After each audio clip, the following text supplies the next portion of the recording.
From Memorial Stadium in Baltimore, Maryland, NFL football as the New York Jets meet the Baltimore Colts. Good afternoon, everybody. This is Marty Glickman welcoming you to our coverage of today's game on the New York Jets radio network. The New York Jets have won the toss, and with the good field conditions today, they've elected to receive. A couple of lineup changes involving the New York Jets. Jamie Rivers will not be starting at middle linebacker. Al Atkinson will. Emerson Boozer nor Hank Bajorquin will start at running back. They have sprained ankles. And Mike Adamley will be starting at running back alongside of John Riggins. We also expect that Clarence Jazz Jackson, the rookie from Western Kentucky, will also be in the lineup. While we have a moment or two, there's been a great deal of talk from last week to now about whether or not Joe will be with the ball club next year. And Dave Herman, who broke the story last week on the pregame show, when Joe said he did not think he'd be back with the Jets next year. Dave, I wonder whether you've heard anything differently between now and last week. Well, I haven't heard anything differently, Marty, but I think Joe will be back next year, and I think there's going to be a financial decision his to make, and I think the owners of the New York Jets are going to make that decision for him. They're going to give him what he needs to come back and play. And I say this for a lot of reasons. Number one, they have a great combination going out there now. They're on a 6-game winning streak, and if they win today, it'll be a 6-game winning streak, that they will have won the last 6 games.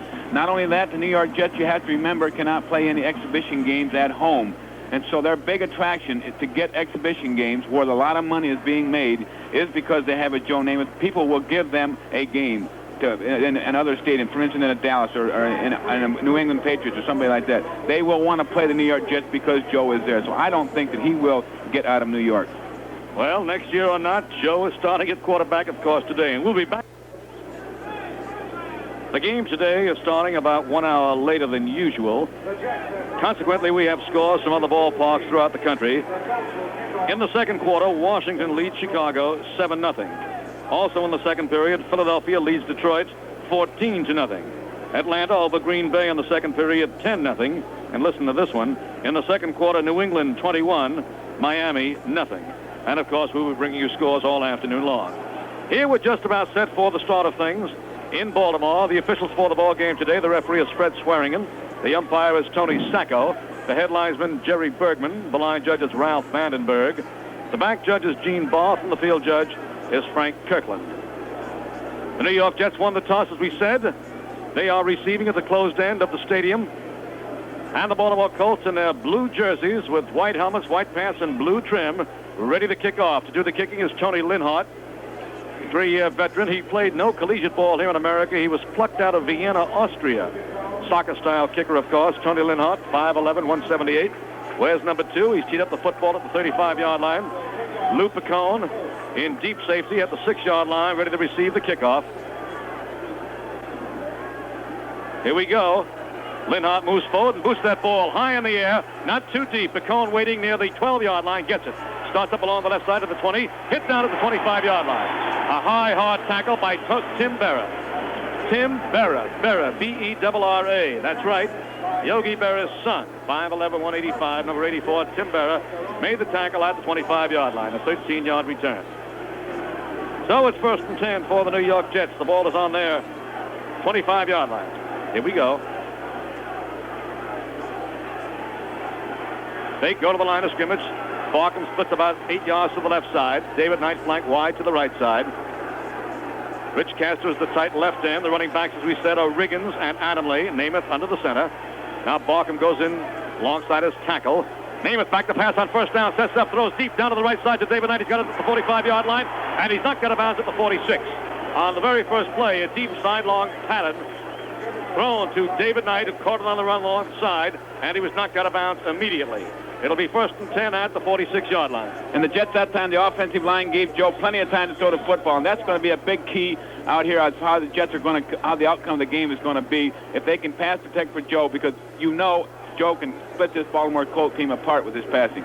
21 yards on the last play before Rick Volk knocked him out of bounds. It's 1st and 10 at the 46-yard line. Split left end, David Knight, flanking to the right side. Penalty marker on the play as Riggins takes the ball, drives off right tackle. He goes for 9 yards before he's held upright and then finally toppled. Close to the 45-yard line of the Baltimore Colts, but the penalty marker went down just as soon as the play began. And we'll wait and see what the call is. Offside called against the Colts, and the Jets will refuse that penalty. 9 yards on the last play, and John Riggins really powered off tackle, and the Jets are starting real sharp. They're at the 45-yard line of the Baltimore Colts, and the penalty is refused. That's certainly one of the keys to this New York Jets upsurge is John Riggins, the way he's been playing fullback the last few weeks. And he's been playing with abandon out there. He's run, but he's got all the tools anyhow, Marty. He can do it all. He's got the great size and the great power and the great speed. 6'2", 235 pounds, John Riggins. He runs like a bull. A split left end. Flank it to the right side, split about 3 yards. Running backs are Adam Lee. Now going back to pass his name. It's setting up. Throws deep down to the left side, way down for David Knight. And it's incomplete. Knight tried to reach over the hands of the man guarding him on the play, Nelson Muncy. He tried to reach over the hands and head of Muncy at the 10-yard line.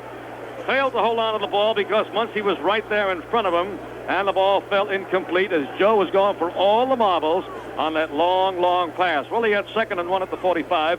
He figures to pick up the first down right now. They're at the 45 of the Baltimore Colts. It was a great job by David Knight, seeing he couldn't catch the ball. He tried to catch it, but keeping the interceptor from getting the ball. It was a good job by a receiver. If they can't catch the ball, they have to keep the ball from being intercepted. Now David Knight goes out of the ball game, and he's replaced in there by Willie Brister. It's a tight T formation. Signals are being called. 3rd and 1 at the 45-yard line. The handoff goes to Riggins, running off right tackle. He drives forward and goes for the first down, picks up 2 yards. He was hit back of the line of scrimmage, but he bounced off. Bounced off Fred Cook, the defensive end, and smashed ahead for 2 yards and the first down. The ball is down to the 43-yard line of the Baltimore Colts. A good effort by Big John Riggins. Tom McLeod, defensive left linebacker, made the play at the 43-yard line of the Baltimore Colts, where it's 1st and 10 for the New York Jets. No score in the football game.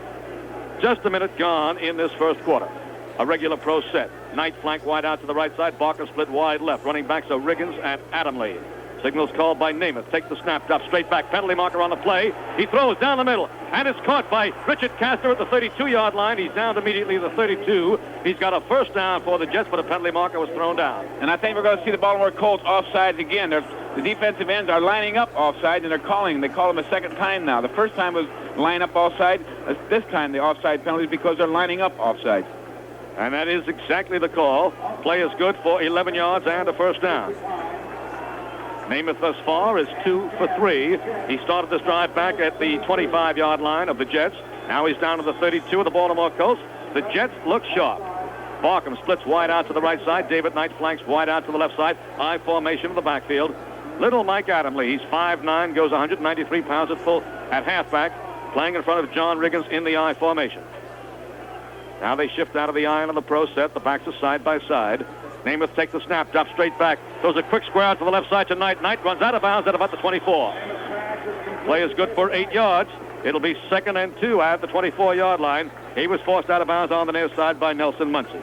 It's amazing, Marty, how Joe can just take his time and pick out his receivers. More than one guy is open on every particular play, and Joe's just having a field day out there hitting the open guys. It's amazing that the Jets are operating so well, but they're looking as good now as they have in any of the past weeks. Say, Dave, would you believe this score in the second period? New England 24, Miami nothing. Marty, I don't believe it. I just don't believe it can happen that way. Well, that's the way it is right now. Of course, the game is meaningless as far as Miami is concerned. 2nd and 2 at the 24 of the Baltimore Colts. No score in this football game. Opening minutes of play. Riggins trying an end sweep. Tries to drive off tackle. He's stopped back there. Comes around to the left side, and he's got blockers. He has one man to beat. Downfield he goes to the 20-yard line on the outside of the 15. Still running down to the 10-yard line. What a run by John Riggins. He started wide around his own right end. It was blocked up there. He turned and came around his left end and ran down to the 10-yard line where Bruce Laird finally pulled him down. A run of 15 yards. He must have run 50 yards on the play. Marty, and when Bruce Laird got a hold of him, John Riggins actually pulled him along the ground for 5 or 6 yards. Actually pulled him along the ground. That's that great power that John Riggins has got. It's 1st and goal to go. The nose of the football is on the 10-yard line. It means it's 1st and goal at the 10. David Knight flank wide out to the right side. He's covered out there by Ray Oldham. Rest of the ball club is tight. Signals called by Namath. 1st and goal to the 10. He fakes the handoff, looks downfield, throws into the right corner to Riggins, too high.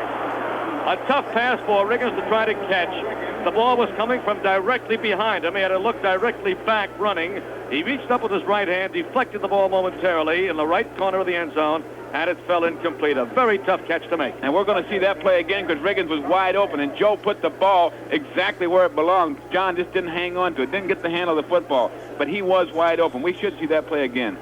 Eddie Bell comes into the lineup now, replacing David Knight at flanker back, and Bell goes into the slot to the left side. Barkham is split wide to the left side, and Rich Castor is split wide to the right side. It's a slot left with the tight end Castor split out about 12 yards to the right. Second and goal to go at the 10. Namath back to pass. Throws out to the left flat. It's caught by Adam Lee. He goes to the goal line. Penalty marker, and he's dumped at the 1-yard line. A penalty marker. Let's see what the call is. Interference is called. It looks like interference called against the Baltimore Colts. That was the signal from the head linesman. Eddie Bell made the grab. Interference called. And now he signals against the New York Jets. Eddie Bell was interfering. The first signal was pointed towards the Colts.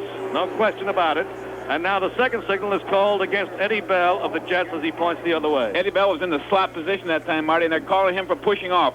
And what pushing off means, when the receiver goes down there, gets the defender in front of him, he actually takes his hands and pushes away from him to keep the defender from getting too close. And they called him for pushing off.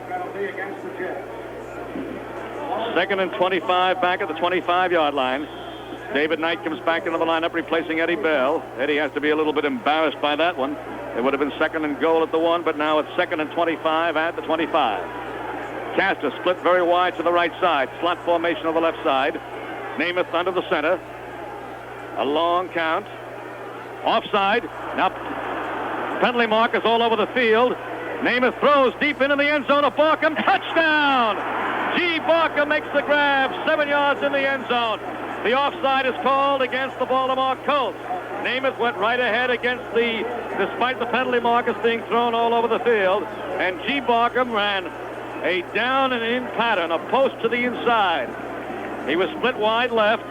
And he just angled to the right, beat his man handily, Bruce Ladd, and Joe just hit him right in the numbers. And Joe had all day to throw that football that time, Marty. He had great pass protection from that offensive line. What at the start of the year was one of the bad parts of the New York Jets is now their finest, the offensive line. Jets lead 6-0 as a result of a 75-yard drive. Here's the point after attempt coming up right now. Pat Leahy to kick it. It's up, and it is good. It's good. The score, the New York Jets 7, the Baltimore Colts nothing. Let's take a 60-second jet break for this announcement. My beer is Rheingold, the dry beer.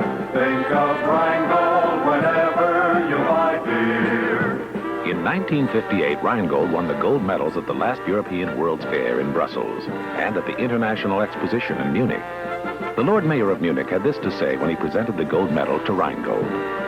As a beer lover and a connoisseur, I say without doubt that Rheingold Extra Dry is one of the finest beers in the world. Rheingold is proud to say that ever since then, Rheingold is producing the same gold medal-winning Rheingold beer in the very same way, using the very same ingredients, the world's best quality hops, corn and malt that money can buy. And even more important, the very same brewmasters are actually still at Rheingold, brewing the award-winning Rheingold beer. Won't you try extra dry Rheingold beer? Rheingold Breweries Incorporated, Brooklyn, New York.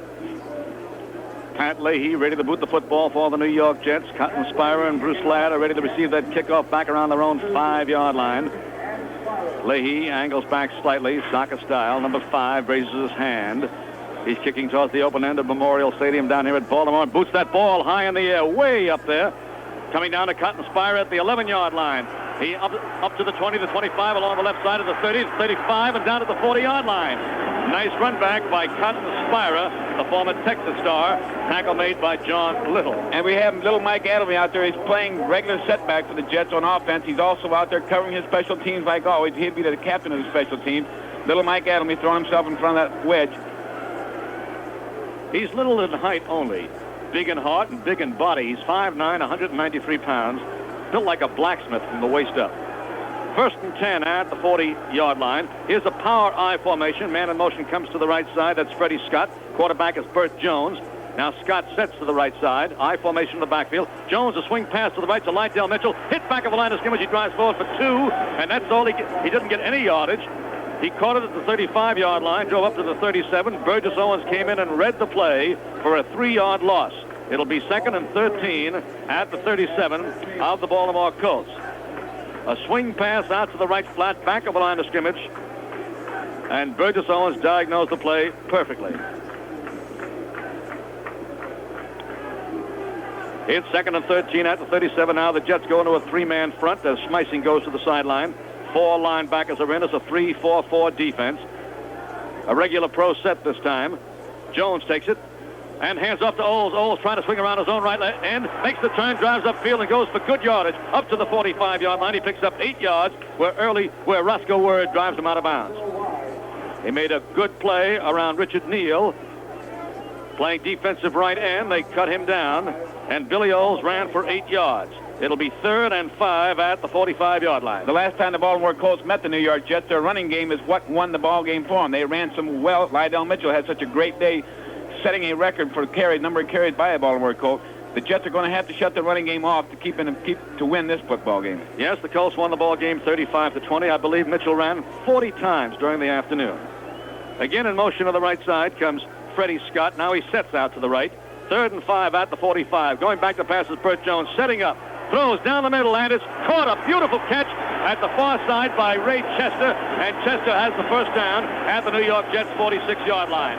That pass by Jones was very low. He had to reach down right off his ankle to pull it down while running at top speed. And he was tackled on the play after he made that grab by Steve Reese. And as we said, Marty, they're going to use this tight end. They're going to use Raymond Chester a lot. They're going to start throwing the football to him because he not only does he catch it well, he runs well when he gets it.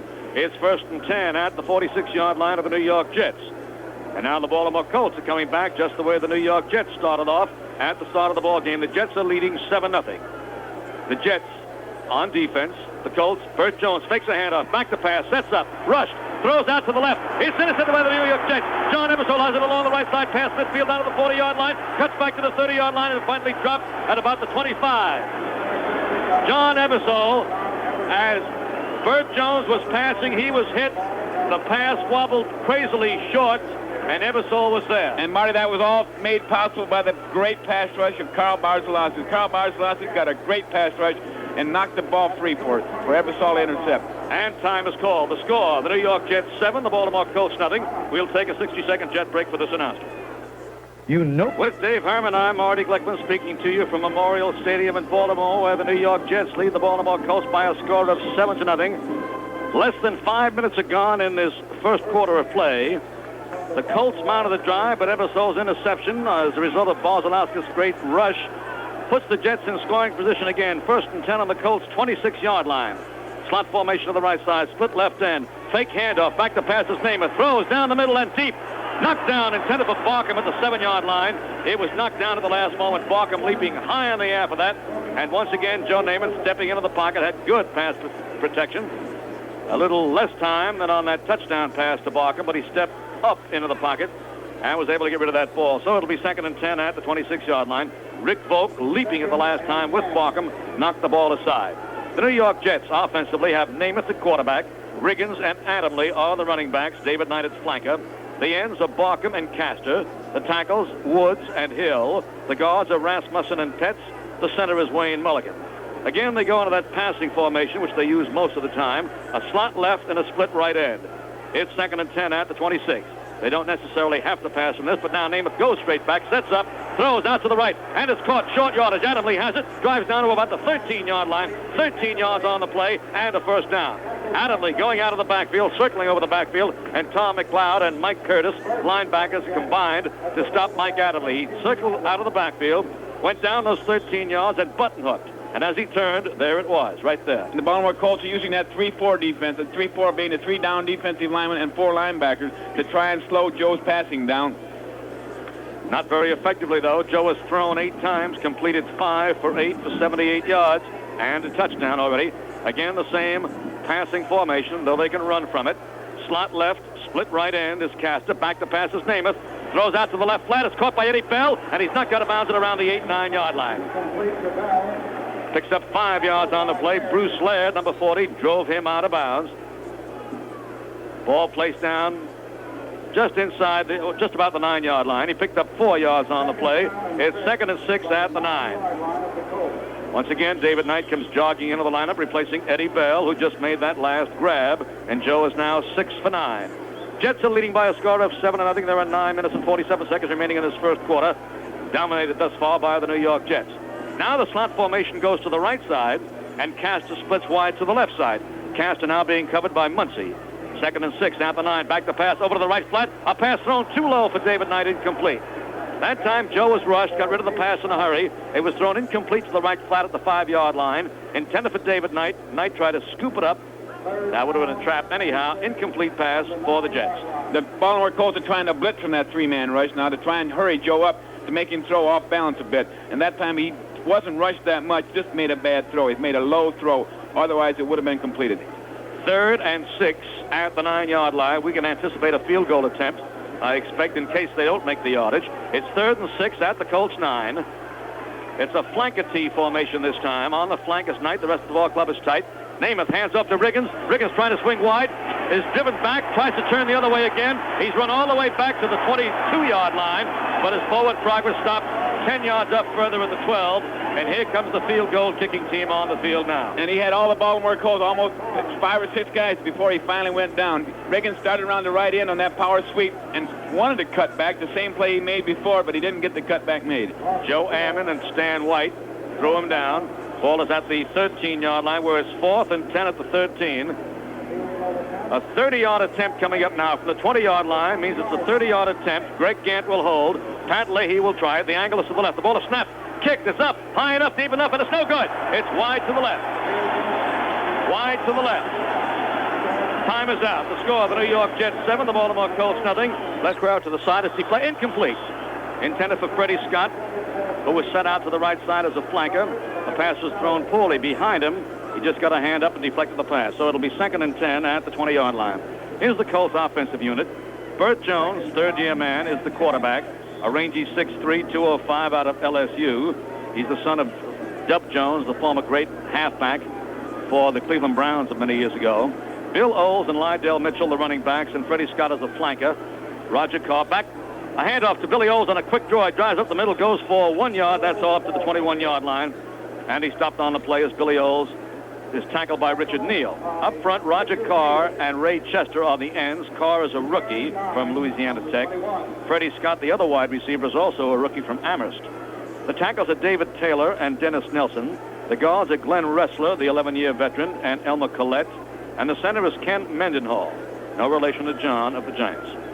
It's 3rd and 9 at the 21-yard line, and Bert Jones, looking for yardage here, is in a pro set. Flank out of the right, split left end. He goes straight back to pass. Setting up now. Now he throws, angling deep to the right side, and it's incomplete.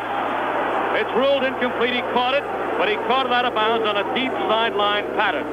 Freddie Scott making the grab, a pretty catch. He dove for the ball, but when he came down, he was out of bounds. He made a great catch, Marty, but when he did come down, he jumped for the ball, so he could not drag his toes inside on a field of play. When a receiver catches the ball, he has to come down with both feet inbound. That time his feet, when he came down, were out of bounds. Well, the New York Jets lead by a score of 7-0. 8 minutes and 14 seconds remain in this first quarter. It's 4th and 9 for the Colts on their 21. David Lee, a 10-year veteran, in punt formation now. He's a rangy 6'4", back on his own 6-yard line. Roscoe Word in single safety for the New York Jets. Lee standing on a 6, waiting the snap from center. Where's number 49? Still waiting. Now he gets it, moves forward, and gets the kick away. It's a pretty kick, a high twisting spiral. And Word gets it to the zone 45, starts to his left, gets one block, and then he's hauled down at the 48-yard line. Roscoe Word shows all kinds of courage on those plays, and time is called. The score, the New York Jets 7, the Baltimore Colts nothing. We'll take a 60-second jet break for this announcement. Ladies and gentlemen, the fight of the century. The champion, Dodge Colt, weighing in with a sticker price from only $25.85, excluding state and local taxes, destination and dealer prep charges. In the other corner, Colt's much-touted high-priced opponent. There's the bell. The cars are out of their corners. Colt's opponent throws the first punch. Front fist breaks, but Colt's got those. Stander, too. The Colt's getting mad. Here's another jab by Colt's opponent. Economy, but Colt responds with great gas mileage. Now Dodge Colt is throwing the punches. Ooh, there's an inside hood release, a 4-speed transmission, and a lineup of 6 models. Colt's opponent can't take it. The decision is unanimous. Dodge Colt, the winner and champion. See your local Dodge Colt dealer where prices start at just $2,585. With Dave Herman, I'm Marty Glickman speaking to you from Memorial Stadium in Baltimore, Maryland. Midway through this first quarter of play, the New York Jets lead the Baltimore Colts 7-0. It's Jets ball, 1st and 10 on their 49-yard line. Again, the passing formation, slot formation right, split left end, cast a split wide to the left. Namath fakes the handoff, back to pass, sets up, plenty of time. Now he throws down the middle and deep. Caught by David Knight at the 30, the 25-yard line. He cuts back to the right and down at the 17-yard line. Along the left side, David Knight twisting and turning. He caught a bullet. When he turned to catch that pass, there it was. He was really surprised. You could see him suddenly fling his hands up almost in protection because that pass was coming like a bullet right to him. And there it was. He grabbed it with those great hands of his. 1st and 10 for the New York Jets at the 17-yard line. A 35-yard pass play. Joe must have thrown that ball. He must have threw that ball 25 yards, and that ball didn't vary 1 inch. It went like a bullet. And you said David Knight protect himself. I think that's what he was doing. It would have hit him right in the mask. Eddie Bell comes in now. Flank wide to the right side, replacing David Knight. Split wide left is G. Barkham. 1st and 10 at the 17-yard line. Namath calls signals. Takes the snap. Hands off to Adam Lee on a draw play. Gets away from one man. Goes to the line of scrimmage. Drives forward. Picks up a couple of yards to the 15-yard line. Adam Lee driving hard. Pulled down on the play by Dan Dickel, a linebacker. It'll be 2nd and 8 at the 15-yard line of the Baltimore Colts. And that time the Baltimore Colts just guessed right, Marty, because they had an end tackle game. That meaning the tackle went one way and the defensive end looped around behind him and they met the draw play right there at the hole. Just a good guessing game for the Colts. David Knight comes back into the lineup, replacing Eddie Bell. It's 2nd and 8 at the 15-yard line of the Baltimore Colts. The Jets are out in front by a score of 7-0. I haven't seen Joe Namath look sharper this year. Threw one poor pass when he was semi-rushed. Slot formation on the left side. Split right end, Richard Castor. 2nd and 8 on the 15. Back to pass, Namath again, throws to the left side. And this time is caught again by David Knight to the 10-yard line. He picks up 5 yards on the play. David Knight making a lot of good grabs, leaping high in the air that time. Closely covered by Stan White. Stan White, that linebacker who a year ago it was who bruised Joe so severely that Joe was out most of the season. But you mentioned that Joe you haven't seen Joe throw better. Well, neither have the coaches. Talking to the coaches on the way down here, it was a loose week because of being the last week of the season, and they're doing so well. The Jets had a loose week of practice, and they said themselves that they've never seen Joe look any better. He is really sharp. He's throwing bullets out there now. 3rd and 3 at the 10-yard line of the Baltimore Colts. A regular pro set this time. Knight is flanked wide right. Barkham split about 6 yards to the left side. The running backs remain Adam Lee and Riggins. The handoff goes to Adam Lee trying to an end sweep. He drives off tackle, drives through to the 8-yard line. He does not make the first down. He needed 3, and he picked up 1 or 2 yards on the play. And it looks like another field goal attempt coming up. Adam Lee picked up only a yard on the play down to the 9-yard line, so it's 4th and 2 at the 9. Tom McLeod, a linebacker, led the defensive charge. And once again, Pat Leahy will try a field goal, this time from some 26 yards out. Mike Adamley was a bit too far behind his running guards that time. Both guards pulled on that particular play, and had Adamley been right behind him, I think he would have popped that thing. Make this a 27-yard attempt. Leahy will try it. Slight angle to the left, open end. The snap, kick is up. High enough and deep enough, and this one is good. And a penalty marker is down. A penalty marker is thrown down. Let's see what the call is. And it's apparently against the Jets. Tripping is called against, of all things, tripping is called against the Jets. A personal foul, tripping against the Jets. I've never seen that call on a field goal attempt before. I've never seen it called, but I know where it came from. When you line up for a field goal, you have 2 guys on the flanker, each guy on a flanker, and there's 2 guys rush these individuals, and they have to have a bounce technique, or somehow they have to block 2 people. A lot of times they do trip, and they got caught at it. I've never seen that call in that situation. I've seen it in open field play, of course, many times, tripping, but it's really unusual. And the yardstick is brought out. Wait a second. They still haven't marked off yardage, and the Jets have not gone back. It may have been 2 offsetting penalties. Let's see what the call is going to be. They haven't done anything yet. Now they're marking off yardage. 5, 10. Let's see what this call is here. Signal again from the official. A personal foul is being signaled now, and it's tripping. Penalty against the Jets. 10 yards. But why the 10 yards? I don't understand that, unless it's new. 37-yard field goal attempt coming up now. Holding is 10 yards this year. I didn't know tripping was. Okay.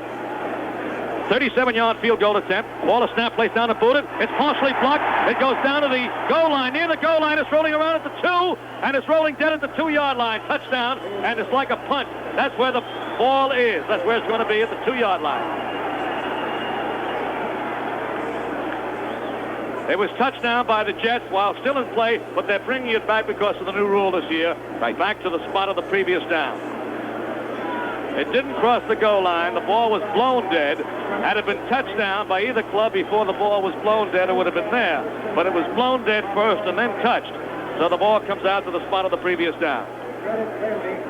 Oh, well. Still 7-0. It was Bailey who blocked that field goal attempt. 1st and 10 at the 20-yard line for the Baltimore Colts. 5.5 minutes to go in the first quarter. The Jets are leading 7-0. It's Colts ball. Pitch out wide to the left side to Mitchell. Mitchell hit back of the line of scrimmage and dumped for a loss. Held up right by John Ebersol. Ebersol saw that play. He was in the backfield just about as quickly as that pulling guard was. And Marty, they had great pursuit, but Ebersol made the play. He made the forced him back inside, and a great pursuit of the New York Jets caught up with him. He was surrounded by 4 or 5 would-be tacklers. A 2-yard loss for the Baltimore Colts in the last play of 2nd and 12 at the 18-yard line. The New York Jets have had 3 opportunities to score, have scored on only 1 of those 3 opportunities on that 25-yard touchdown pass from Namath to Barker. A flanker T formation on the left side. Man in motion comes back to the right side. Dropping back the pass is Jones, looking to set up, being rushed hard, throws a screen to left, caught by Mitchell to the 20, up to the 25, he's got blockers, along the far sideline, he's running out of bounds at about the 30-yard line. The play is good for not quite a first down, about a yard shy of the first down. Lydell Mitchell carrying it for some 11 yards, and John Ebersol forced him out of bounds just short of the 30-yard line. They place it down at the 29, so it's 3rd and 1 at the 29-yard line.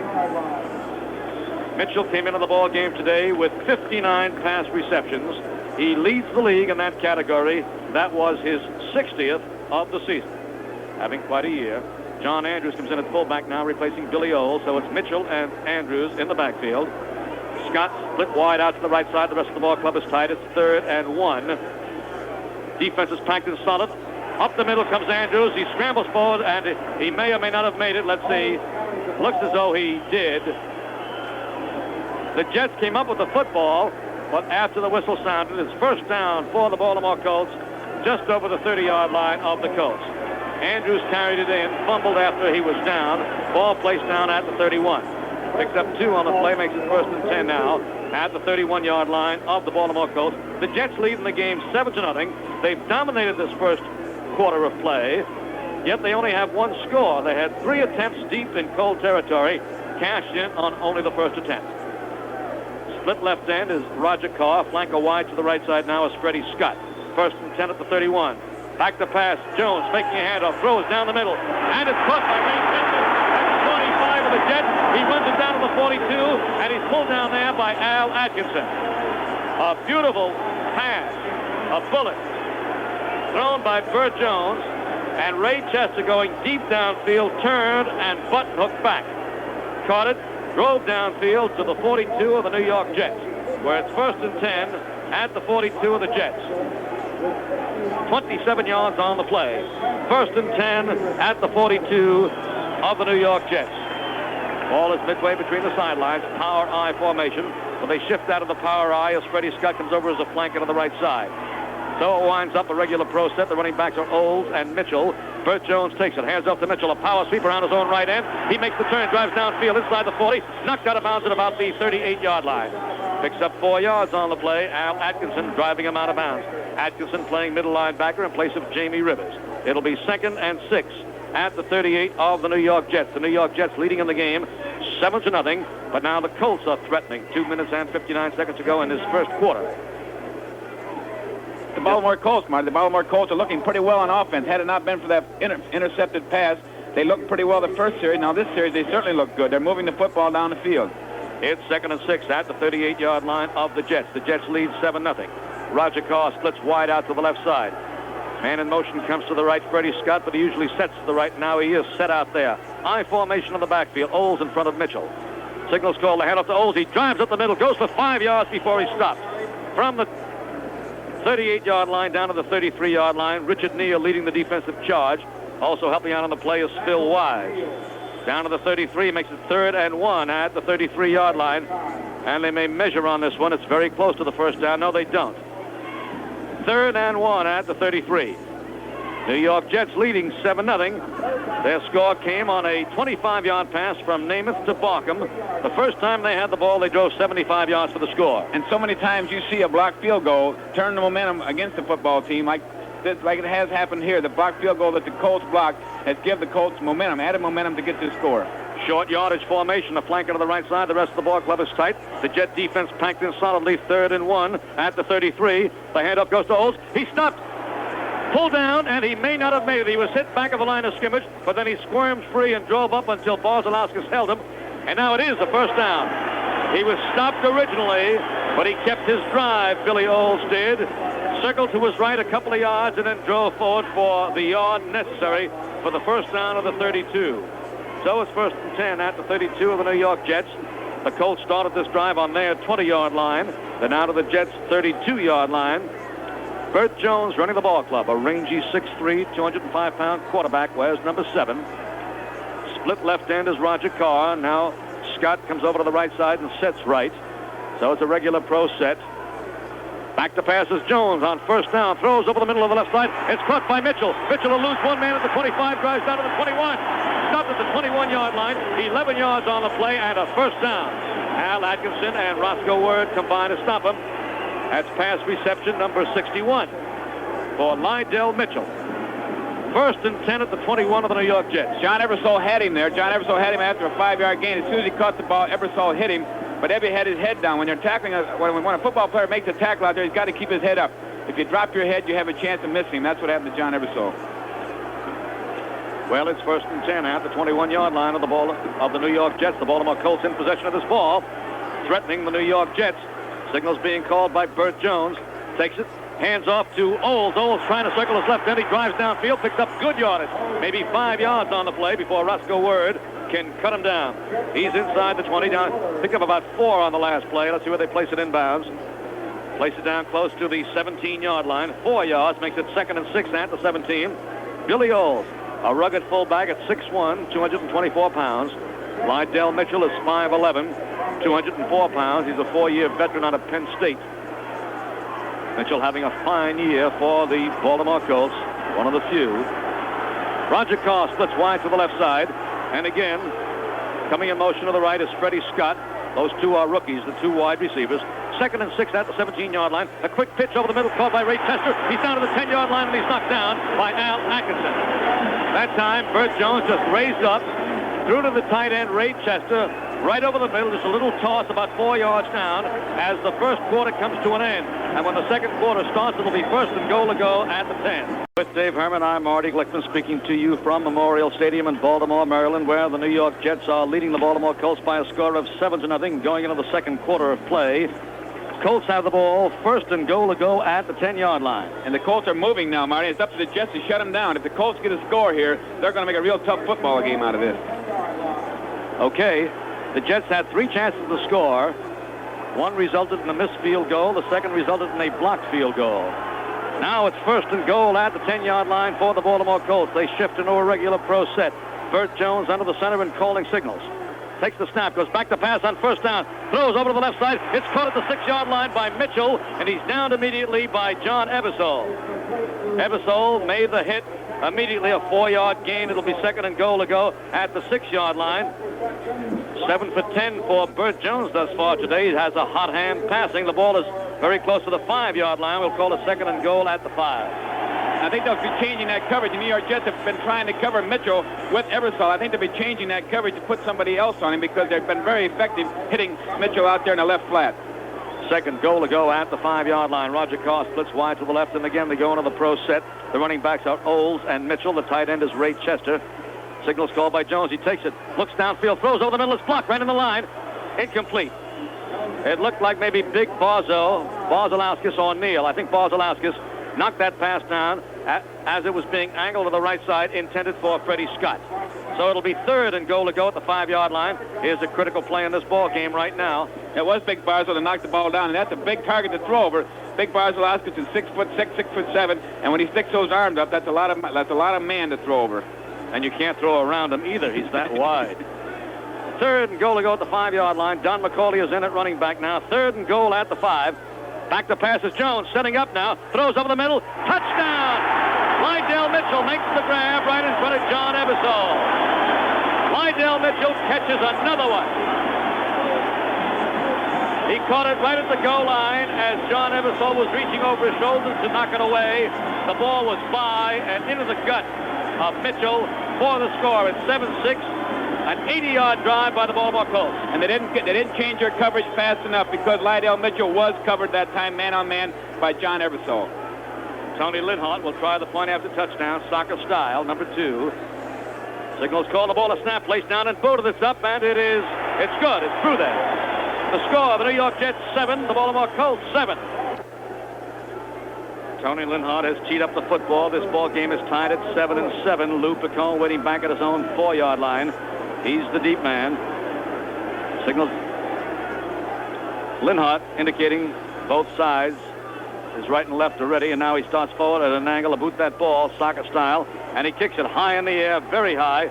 Picone gets it at the 14-yard line, starts up along the left of the 20, the 25, the 30, breaks down to the cliff of the 40. He may go all the way, cuts back to the left, past midfield. He's down at the 48-yard line. Last man, Bill Old. Now Joe Orduña. Joe Orduña made the tackle. A reserve back, a former Giant, made the tackle at the 48-yard line, a 38-yard return. And that can set fire to the New York Jets. That fine return by Lou Picone. And that's what they needed, Marty. They needed a good return like that to get the Jets in good field position. Lou Picone almost broke that one all the way. It's 1st and 10 at the 48-yard line of the Baltimore Colts. Again, their passing formation, a slot right and a split left end, cast a split left. Signals called by Namath. He fakes the handoff. He's back to pass, and he's hit down a fumble, a loose ball. Hit down hard by the defensive right linebacker, Dan Dickel. Dickel came in untouched. And for a moment, I had visions of a year ago when another linebacker, Stan White, came in untouched and hit Joe and knocked him out for most of the season. It was just fortunate that Joe saw him coming because he didn't have no reason to look over here. There was a blown assignment out there by somebody because both backs went to the left and the tight end released off the line of scrimmage, letting that linebacker come free. A 10-yard loss on the play, 2nd and 20 on the New York Jets 42-yard line. It's only the 18th time that Joe has been sacked this year, the lowest in the National Football League. 2nd and 20 at the 42. High formation in the backfield. Again, that passing formation for the wide receivers. Namath back to pass. Throws deep down to the right side to Barkham. Barkham grabs it. Barkham has the ball at the 18-yard line, a first down. Barkham with another remarkable grab, and Ray Oldham was the man wrestling with Barkham for the ball. But G. Barkham is developing into quite a wrestler. He wrestles balls away from opponents as he did last week, and for many times previous. Big G is 6'4", 212 pounds.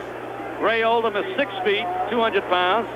And G. Barkham is just too tough for him. A great job of catching the ball by G. Barkham. Reminded you of last week in the game touchdown-winning catch that he made in the mud. But that time Joe was really hit by Joe Herman. The Colts are starting to put a pass rush on Joe.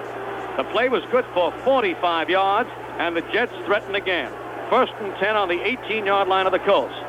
A regular pro set this time. Riggins and Adamley are the running backs. No, they go into the passing formation. Slot left, split right end. Signals called by Namath. He's back to pass again. Throws out to the left side. Incomplete. Joe threw poorly that time, and he's unhappy with that last throw. His head is down. Hands on hips as he stomps back to the huddle. Intended out to the left side to G. Barkham, but the pass is thrown poorly about 5 yards in front of Barkham. So it's 2nd and 10 at the 18-yard line. Baltimore Colts are shifting defenses. They're shooting the gap. And they're changing up on almost every play on defense to make it that much tougher for Namath and the New York Jets. It's 2nd and 10 at the 18-yard line. Again, the passing formation. 2 men wide left, 1 man wide right. Back to pass is Namath. Throws out to the left flat. It's caught by Barkham. Barkham near the 10-yard line tries to elude 2 men. His forward progress stopped at the 10-yard line as he hit back close to the 14. Picks up 8 yards on the play, makes it 3rd and 2. The ball is at the 10-yard line of the Baltimore Colts. Muncie and Dickel combined to stop him.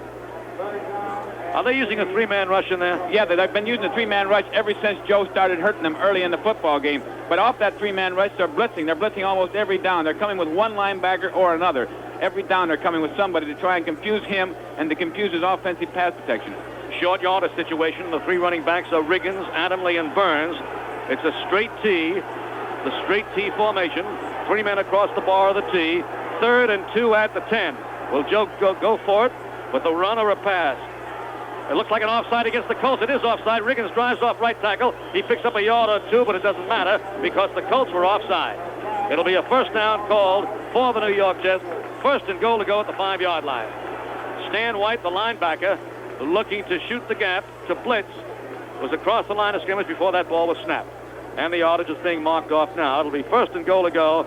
The ball just short of the 5-yard line. It's a good job of the center out there, Mulligan. When Mulligan sees somebody jump offside to the Baltimore Colts, he snaps the ball as soon as he sees somebody jump offside. He doesn't have to wait until the snap count comes. As long as he can catch the Baltimore Colts offside, he's going to take him. The score is tied, 7-7. 11 minutes and 26 seconds remain in this first half. The Jets are threatening the score again. 1st and goal to go at the 5-yard line. Knight and Barkham split wide to the left side. Rich Castor flank wide right. Riggins and Adamley are the running backs. Namath calling signals. As motion called against David Knight. Riggins carries the ball around the left end and drives for a yard. But David Knight was in motion before that ball was snapped. We saw him take one hesitant step forward. The penalty markers are thrown, and it'll be 1st and goal to go at the 10-yard line. Curtis and White knocked Riggins out of bounds on the far side, but of course the Colts will accept that penalty. It'll be 1st and goal to go at the 10-yard line, and this is the second time that penalties have hurt the Jets when they're deep in Colt territory. On that particular play, it was unnecessary for David Knight to go offside because he wasn't really involved that much in the play. It was a running play with Riggins carrying the football. And if a wide receiver, they'd like to have a wide receiver, if he forgets his snap count, to wait until the ball is snapped before he moves. Well, it's 1st and goal at just short of the 10-yard line. The tail of the football resting up a hash mark on the left of the 11-yard line. Now it's that passing formation as Eddie Bell is in the slot to the left side. Barkham is on the outside to the left, and Castor's flank wide right. It's 1st and goal at the 10. Namath drops straight back to pass, sets up, into the pocket, throws over the middle. It's caught at about the 8-yard line. Hit down immediately is G. Barkham. Barkham from his wide formation left came over the middle, and Mike Curtis came smashing in and knocked him down. They placed the ball down at the 8-yard line. Play is good for only 2 yards, so it's 2nd and goal to go at the 8. And now Eddie Bell goes out of the lineup, and David Knight comes back in. So Knight is a wide receiver along with G. Barkham, and they usually put wide left or right on the same side. A good job of coverage in that last play by the Baltimore Colts because Joe had to go short. He had to go short. The pass rush was breaking down at the time. He had to go short to Barkham.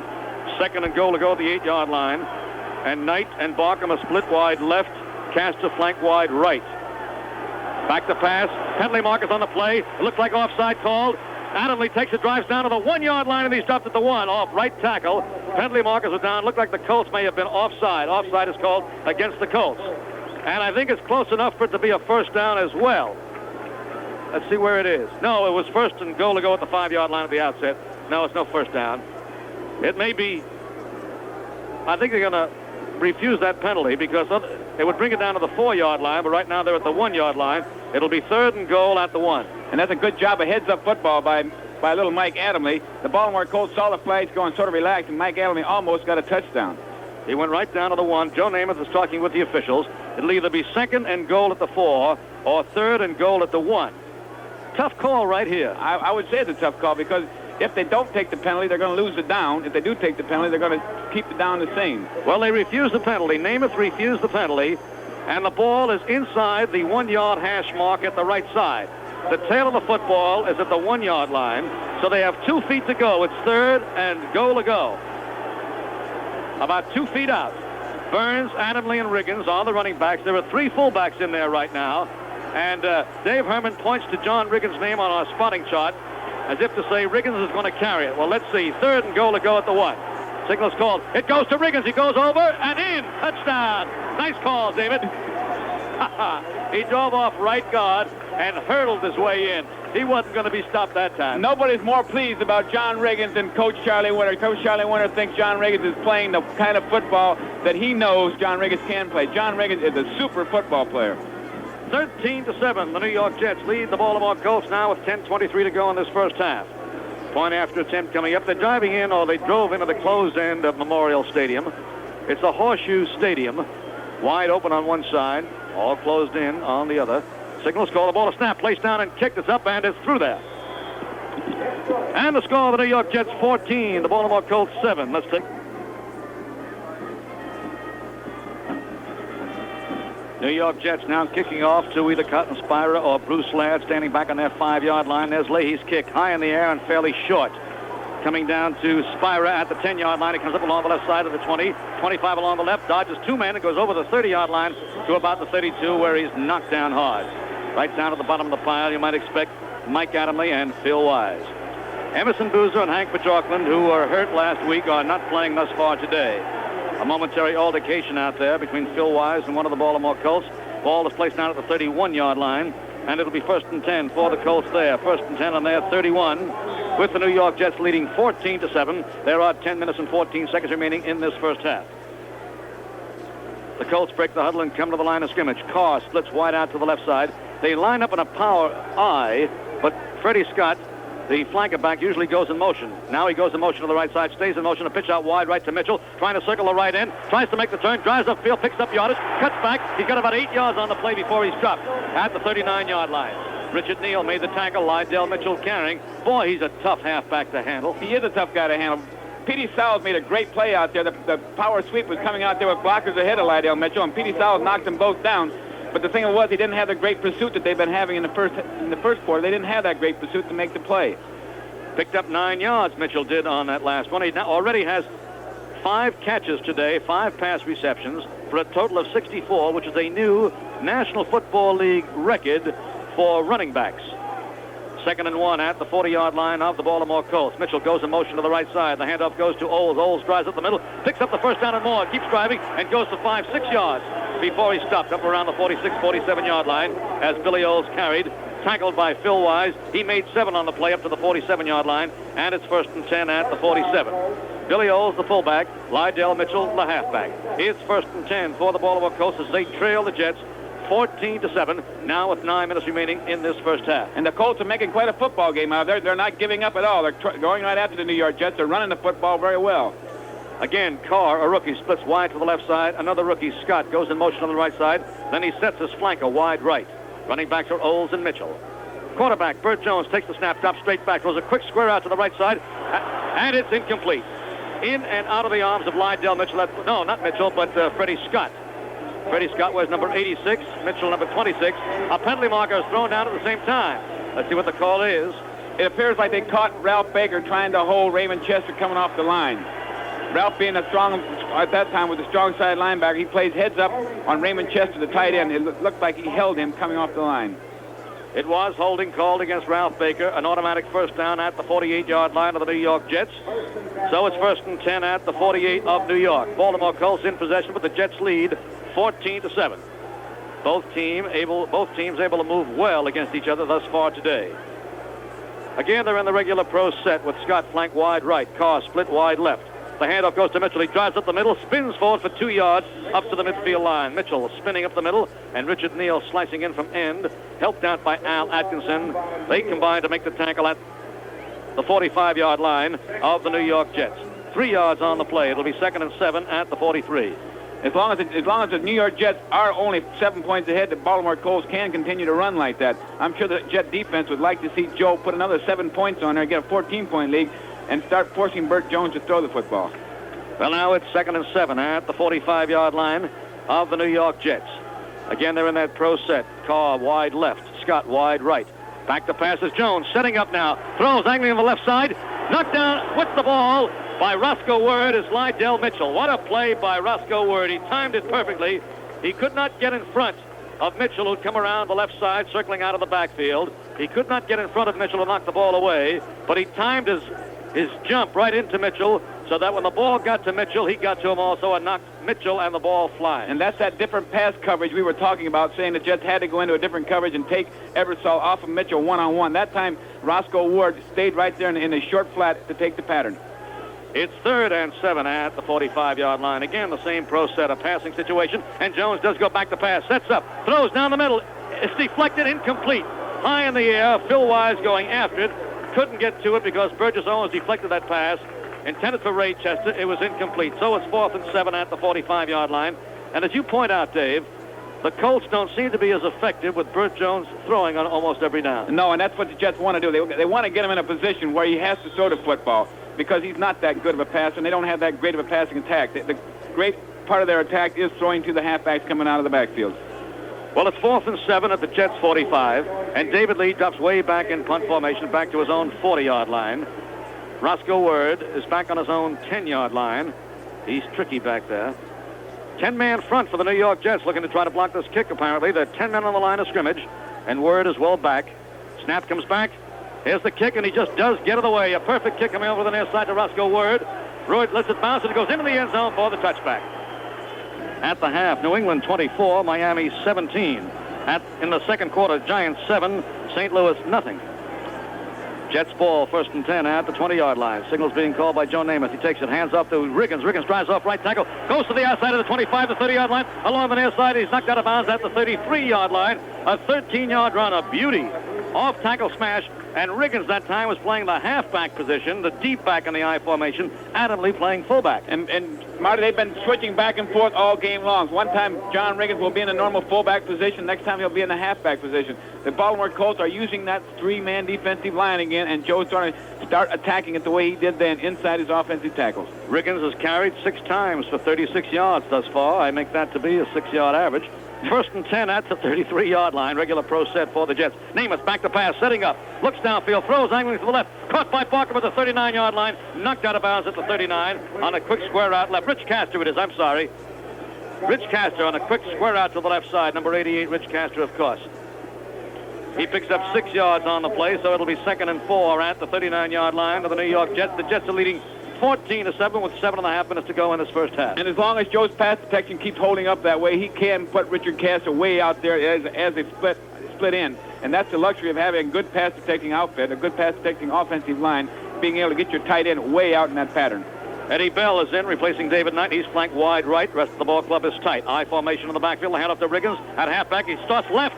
Goes around the left side, drives upfield, goes past midfield, picks up speed down to the 40-yard line. He's pulled down to the side at the 40-yard line. A remarkable run by John Riggins. He started up the middle, swung outside wide left, cut back to the right, drove between tacklers, and was finally pinned at the 41-yard line where they place it down, the 41-yard line of the Baltimore Colts. He picks up 20 yards on the play. Another fine run by John Riggins. He's doing quite a job. Eddie Bell goes to the sidelines now. David Knight replaces him, and Knight flanks wide to the right side. G. Barkham split wide left. It's 1st and 10 at the 41 of the Baltimore Colts. The Jets are leading 14-7, and the Jets are driving. Namath back to pass, setting up. Throws, angling deep down to the right side. David Knight at the 20-yard line. Slips out of bounds at the 21-yard line. A quick, deep square out thrown to David Knight. And Knight, as he cut up field along the side, slipped out of bounds, else he might have beaten Ray Oldham all the way for the touchdown. Ball placed down at the 21-yard line, a 20-yard pass play. I got to tell you, Marty, everything is going just right for the Jets, especially in this series, because that time the Baltimore Colts had both linebackers coming, and Joe had both his setbacks in there to block for it. So they're doing things just right. 1st and 10 at the 21-yard line of the Baltimore Colts. The New York Jets are leading by a score of 14-7. 6 minutes and 42 seconds to go in this first half. A flanker T formation. Knight on the flank of the right side. The rest of the ball club is tight. Signals called by Namath. Takes the snap. Hands off to Adam Lee. Adam Lee drives off right tackle. Goes smashing forward for 2 yards to the 19-yard line. He tried to swing outside at the last moment. We stopped by Tom McLeod. It'll be 2nd and 8 at the 19 of the Baltimore Colts. Here are some more scores. In the fourth quarter, Atlanta 10, Green Bay 3. At the half, New England 24, Miami 17. In the second period, Cleveland 7, Houston 7. At the half, Washington 21, Chicago Bears nothing. It's 2nd and 8 at the 19-yard line of the Baltimore Colts. The New York Jets leading 14-7. The Jets go into a slot formation on the left side, and Castor is a tight right end this time. Let's see if he stays tight. 2nd and 8 at the 19-yard line. Signals called. Up the middle goes John Riggins. He takes the handoff and drives forward right down to the 15-yard line. Picks up 4 yards on the play. Tremendous power by John Riggins, led up front by Wayne Mulligan, Gary Petts, Winston Hill, and Randy Rasmussen. You can see the Colt line driven back by the power of that front 4, as well as the drive of John Riggins. And the middle linebacker, Mike Curtis, was so eager to blitz that he got up in the line of scrimmage, and Joe saw him missing from his regular position, so he attacked where he wasn't and got good yardage. Picked up 4 on the play, makes it 3rd and 4 at the 15-yard line of the Baltimore Colts. A critical play coming up right now. Slot formation left, split right end. Castro split right. 2 wide receivers are left, Barkham and Knight. Signals called by Namath, 3rd and 4 at the 15. Back to pass is Namath. Throws a quick square out to the left. No, a quick pass into the end zone, and it's a penalty marker is thrown down. A penalty marker is thrown down. Let's see the call. Interference called against the Colts. It'll be 1st and goal at the 1-yard line. G. Barkham interfered with by Nelson Muncie in the end zone. Now the interference took place at the 2-yard line. That's where the interference took place.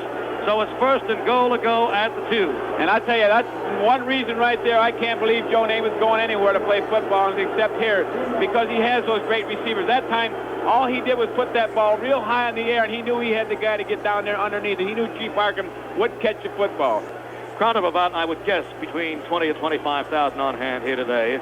Disappointing crowd for a city that has such fine teams. You know, those Baltimore Orioles and the Baltimore Colts are championship ball clubs, or have been. And I guess if you don't, what have you done for me lately, I suppose? 1st and goal to go at the 2, and the crowd is howling again. Now the teams will line up again. Namath calling signals. Looking right and left. He may go this time. Takes the snap. Gives off to Riggins. Drives to the goal line and goes in. Touchdown. That stopped the booing. Started the cheering. Listen. Jet fans have come down from up around the New York metropolitan area, and those Jet fans around Baltimore as well. And you can hear them yelling with approval in the background. And the Jets lead now 20-7 as John Riggins goes in from 2 yards out. 20-7. Here's the point after attempt coming in right now.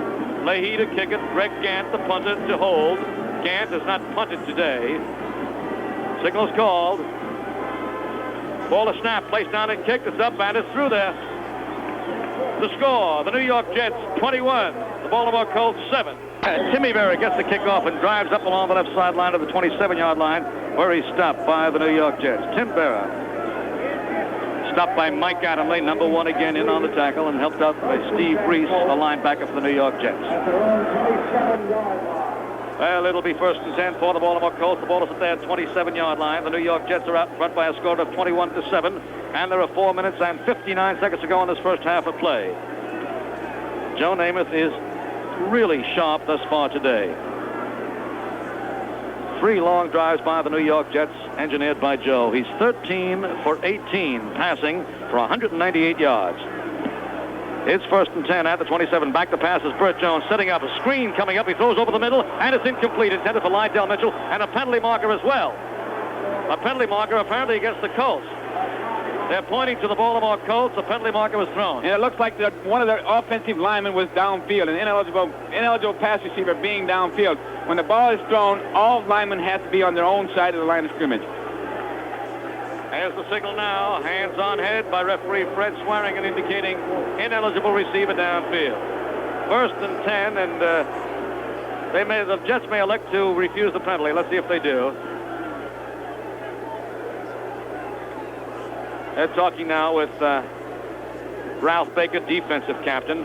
Oh, the Jets are going to take the penalty. And they bring it back 15 yards. Back to the 13-yard line. So it's 1st and 25 at the 13-yard line. This is a situation that all defensive people like, being ahead of them 14 points, have them in the hole right now. They're going to have to throw the football. They know it. All they got to do is rush the passer now. They don't have to worry about the runs that much. It's 1st and 25 at the 13-yard line.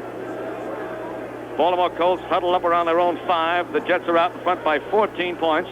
There are 4 minutes and 54 seconds to go in this first half. Roger Carr splits wide to the left side. Freddie Scott, another rookie, flanked wide to the right side. The running backs are Mitchell and Olds. Signals called. Burt Jones goes back to his own 3-yard line. Standing there. Now he throws short, deflected high in the air, and caught on the fly. Burgess Owens has it at the 20, the 15 along the near side. Touchdown! Burgess Owens goes in for the score. The pass was deflected by another Jet, by Ralph Baker, and Burgess Owens caught it on the fly, angled to his right, drove along the sideline. The Jets have run off the bench to congratulate Burgess Owens. Owens has the touchdown for the New York Jets, who now lead 27-7. And the guy out there, the farthest, was Joe Namath, actually on the field with his cape, congratulating the defense. There's Joe out there walking back to the sideline now.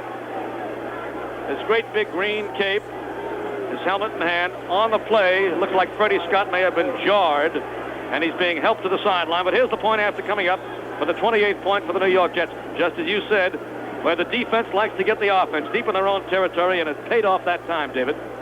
Here's the point after attempt. The kick now by Leahy is up, and it's good. The score, the New York Jets 28, the Baltimore Colts 7. Tim Berra of the Baltimore Colts running it back from the 5-yard line up to the 30-yard line of the Baltimore Colts. Tim Berra, a rookie for the Colts. Probably his dad is listening or watching the ball game today. Yogi Berra, of course. Tackle him on a play made by Bill Ferguson and Phil Wise. And it's 1st and 10 for the Baltimore Colts, who trail the New York Jets 28-7, now with 4.5 minutes remaining in this first half.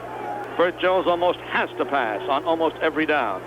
He's also trailing 28-7, and Jones does go back. Throws a quick pitch over the middle, intercepted by Ralph Baker at the 30-yard line. He's down to the 25 along the left sideline. He may have, no, he gets down to the 14-yard line. I was about to say he may have another touchdown, but he was tackled at the 14-yard line by Glenn Ressler, the offensive guard. Ralph Baker, halfback extraordinary. Extraordinary speed, too. I thought Baker was going to go into the end zone like he did last week, but he didn't have quite the help. He had the same speed he had last week, but he didn't have quite the help. And as always, somebody was responsible for that, and that time was Ed Gallagher, put the great rush on the quarterback, Burt Jones. Ed Gallagher jumped over the top of his man and put a great rush on the quarterback. New York Jets threatening once more. It's 1st and 10 at the 15-yard line of the Baltimore Colts. There are 4 minutes and 7 seconds to go in this first half, which may be the longest first half of the year thus far. 1st and 10 at the 15-yard line.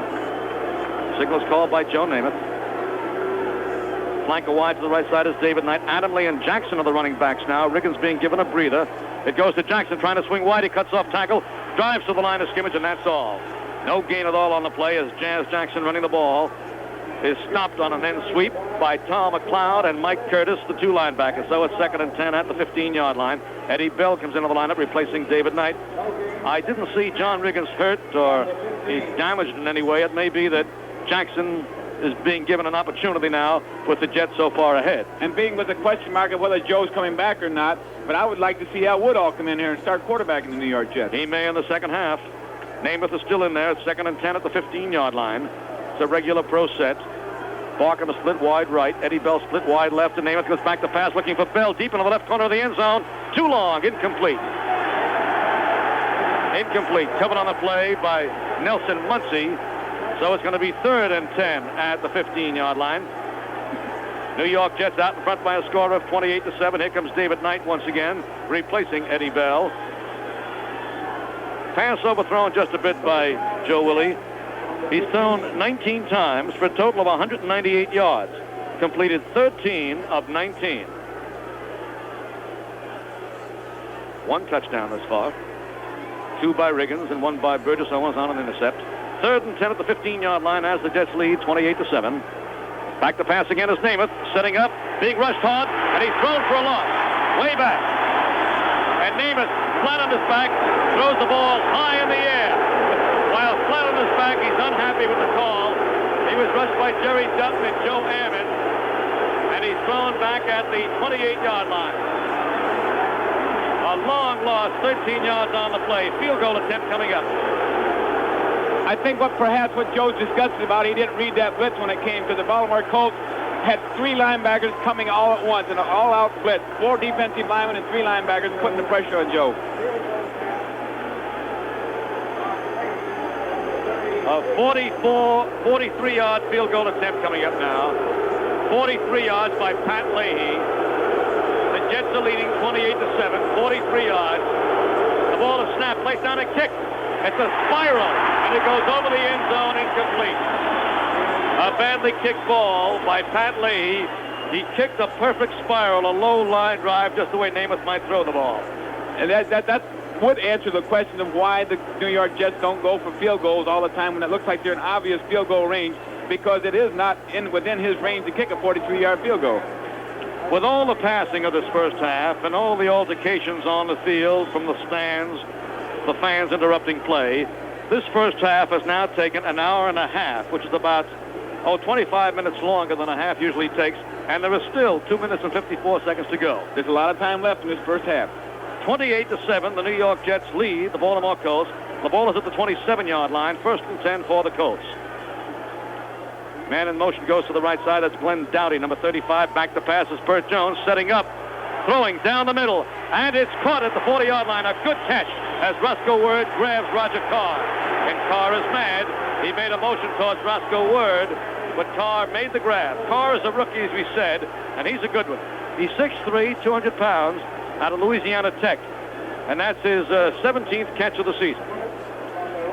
Moves the ball up to the 42-yard line, a 15-yard gain, and it's 1st and 10 at the 42. Regardless of the score, Marty, there's an awful lot of effort going on out there. There's a lot of near altercation, a lot of near fights, but that just shows there's a lot of good, solid hitting out there. New York Jets are leading 28-7, coming close to the 2-minute mark of the first half. It's 1st and 10 at the 42 as Burt Jones calls signals. He drops straight back to pass. Setting up now, being rushed hard and thrown for a loss. Richard Neal gets to him. A long loss. Back to the 30-yard line, a 12-yard loss. The Colts have the ball on their 30-yard line. 2nd and 22 as Richard Neal just dumped Burt Jones for a 12-yard loss.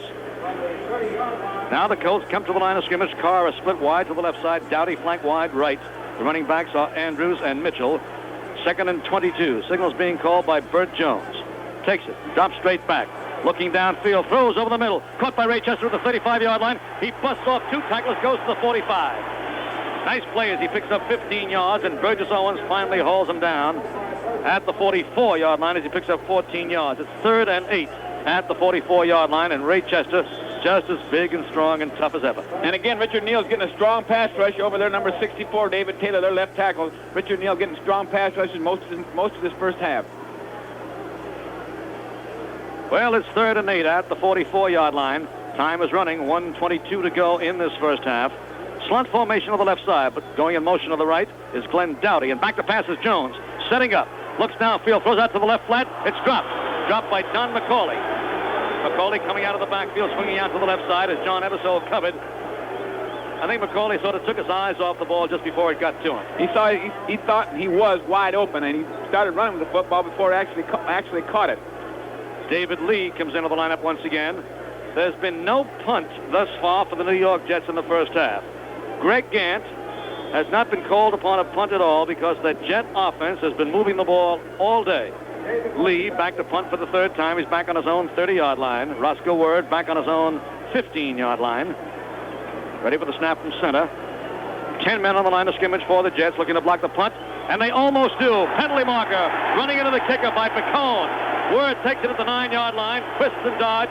He's down at the 11-yard line, but the punt will be nullified as the Baltimore Colts kicker, David Lee, was run into, not hard, but run into by Lou Picone.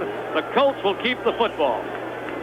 It's a tough penalty, but it's a warranted penalty because that punter is totally unprotected when he's kicking that ball. And it is quite a ridiculous penalty too, Marty, because there's absolutely no reason to go back there and hit the punter, especially after he's kicked the football. There's no reason to at all. 1st and 10 at the 49-yard line of the Baltimore Colts. The Colts are trailing the Jets 28-7. A minute and 5 seconds to go in this first half. Back to pass is Jones, setting up. Throws down the middle, too high, almost intercepted by Phil Wise. Deflected by Roger Carr, the intended receiver. Deflected sufficiently that Wise had his timing thrown off and couldn't quite grab that ball. So it'll be 2nd and 10 at the 49-yard line with exactly 60 seconds remaining in this first half of the New York Jets, well ahead, 28-7. If the Jets win it, they'll wind up the season 7-7 after being down 1-7. And if the Jets keep getting a pass rush like they've been getting, they're going to win it. There's no question about it, because a lot of times 3 or 4 guys came. Richard Neal came, Barzalowski came, and Gallagher came from the other side. Signals are being called by Jones. A lot of men at the line of scrimmage. They have 6 men at the line of scrimmage right now for the New York Jets. Now Jones goes back to pass, throws out to the left flat. It's caught by Mitchell at the midfield line. He loses one man, and he's finally driven out of bounds at about the 46-yard line of the New York Jets. Lydell Mitchell making the grab. Another catch by him. Roscoe Word made the tackle on the play, and now the Baltimore Colts call for a timeout with 47 seconds remaining. Mitchell was hit down inbounds by Roscoe Word at the near sideline, and they have 2 timeouts left to them. And the way he's been catching footballs out here in that left flat, you know he's got to be driving John Ebersol nuts, because John Ebersol is primarily responsible to cover him coming out of the backfield. And he not only has he driven John Ebersol nuts, but he's probably driven the rest of the weak linebackers in the league. He's really a great pass receiver. He's caught 65 so far this year, and as we said earlier, that's a new record for a running back in the National Football League. And with the type of speed he's got, it's easy to see why he gets open. When play is resumed, it'll be 3rd and 5 at the 46-yard line of the New York Jets. The Jets are out in front by a score of 28-7. 3rd and 5 at the 46-yard line. Slot formation on the left side. See where Lydell Mitchell is in the slot. He'll be going down as a pass receiver. Now he goes in, man goes in motion to the right side. That's Dowdy. Back to pass, setting up a screen out to the left side, and is caught by McCauley. McCauley has room down to the 40-yard line, cuts back to the right, drives down to the 35, still running to the 33-yard line of the Jets. He's got a first down, and the clock shows 36 seconds. And the clock is stopped as time is called again by the Baltimore Colts. Ed Gallagher made the tackle. They've got a first down. The ball is down to the 37-yard line. 1st and 10 at the 37 for the Baltimore Colts at the New York Jets 37. And the Colts once again have called for time. Our halftime guest is going to be the ever-popular Dick Schaap, the sports editor of Sports Magazine and the sports reporter for the National Broadcasting Company as well. Ever-popular Dick Schaap. You know, if the Baltimore Colts can get a score here, and they're going to receive the opening kickoff to start the second half, again, they could come back from this 28-7 deficit and make a football game out of it. If they get the score right here, and there are only 36 seconds remaining in this first half. There's only 1 timeout left now to the Baltimore Colts, and they've got to get these 37 yards in the next 3 or 4 plays, or else it's over for the half. And the Jets have gone back to the 4 defensive linemen. Now they brought Schmeising back in and took Steve Reese out of the ballgame. 1st and 10 at the 33-yard line. I said 37 before, misread the yard marker. 1st and 10 at the 33. Flanker wide to the right side. Freddie Scott is back in the lineup now, number 86. Roger Carr split wide left. Mitchell and McCauley are the running backs. Signals being called by quarterback Burt Jones. He takes it drop straight back. Setting up. Big rush now. He starts to run past the line of scrimmage, down to the 25-yard line of the 20, and down he goes at the 20-yard line for a first down. John Ebersol pinned him at the 20-yard line. And it's 1st and 10 at the 20. The clock is running. 20 seconds to go, and now time is called again. Colts are at the line of scrimmage. No huddle on the play. It's 1st and 10 at the 20-yard line. The clock is running. 15 seconds. Jones back to pass, looking to throw deep. Throws to the left side, and it's caught. Caught at the 9-yard line. And out of bounds immediately on the play was Roger Carr. The clock is stopped with 9 seconds. It's 1st and goal at the 9-yard line. 9 seconds to go, and they're going to go for a field goal. Why? I don't understand that, Marty. I think they need the 7 points a lot worse than they need the 3. 3 points is going to leave them a long way behind, but they're going to go and try and get the field goal. This is a great first half of football. Great effort out there on everybody's part. It's taken 1 hour and 40 minutes, and usually it takes an hour and 5 or an hour and 10. It has been a bit long. We're going no place anyhow. There's a chartered airliner from Eastern Airlines ready to take us back, so what's the hurry? It's the end of the season. Last play was good for 26 yards. No, and a 26-yard field goal attempt coming up right now. Here's the snap. No, it's a fake kick. Marty Dumrace is hit down from behind. He throws, and it's incomplete. Marty Dumrace was hit. His helmet came smashing off. Carl Barzalauskas came from behind. 2 seconds to go in the half. It was a fake field goal attempt. Marty Dumrace, the former Columbia quarterback, took the snap from center, rolled out to the right. Barzalauskas hit him from behind, knocked off his headgear, and came loose with the headgear. And wait a second, maybe a penalty on that last play. The ball is being brought back. Don't know what the call is here. The Jet defensive unit is still out there. A decapitation penalty. It looked that way for just a moment. Maybe, I don't know what the signal is. He just indicates first down. And Second down and goal. It was only first down, that's why. The offensive team for the Jets was out there. Oh, it was only first down. Now let's see whether they try a field goal attempt again. They lined up field goal formation. Here's the kick by Linhart. It's up, and this time it's It's good. It's good. How about that? With time out at the end of the first half. So that's the end of a wild first half of football. The score, the New York Jets 28, the Baltimore Colts 10. As you probably heard in the background, the boos signal the return to the field of the New York Jets. I wonder how the Baltimore crowd will greet the Baltimore Colts. The officials already are on the field. Here come the Baltimore Colts now. And they get no reaction. They get no reaction at all, Marty. This should be a closer football game by the statistics than it actually is, because Baltimore and the Jets both have 15 first downs, and the Colts have had the ball 40 offensive plays versus 35 for the Jets, and have 186 yards passing for the Baltimore Colts. But here comes Joe with 248 yards passing. Meanwhile, Riggins has carried the ball 9 times for 61 yards in the first half, and then he was relieved for the closing minutes of the first half, and hopefully he'll get back in the second half. The score 28-10, an 18-point lead. I just wonder if Charlie Winner will start Woodall here at the start of the second half. But we won't get to see until the Jets get on the field, but I would think that maybe he would. But then again, maybe that's back to Joe coming back or not coming back is played into Charlie's mind, and he's going to let Joe in there to complete the ball game. We'll have to wait and see. The Baltimore Colts will be receiving the kickoff to start the second half.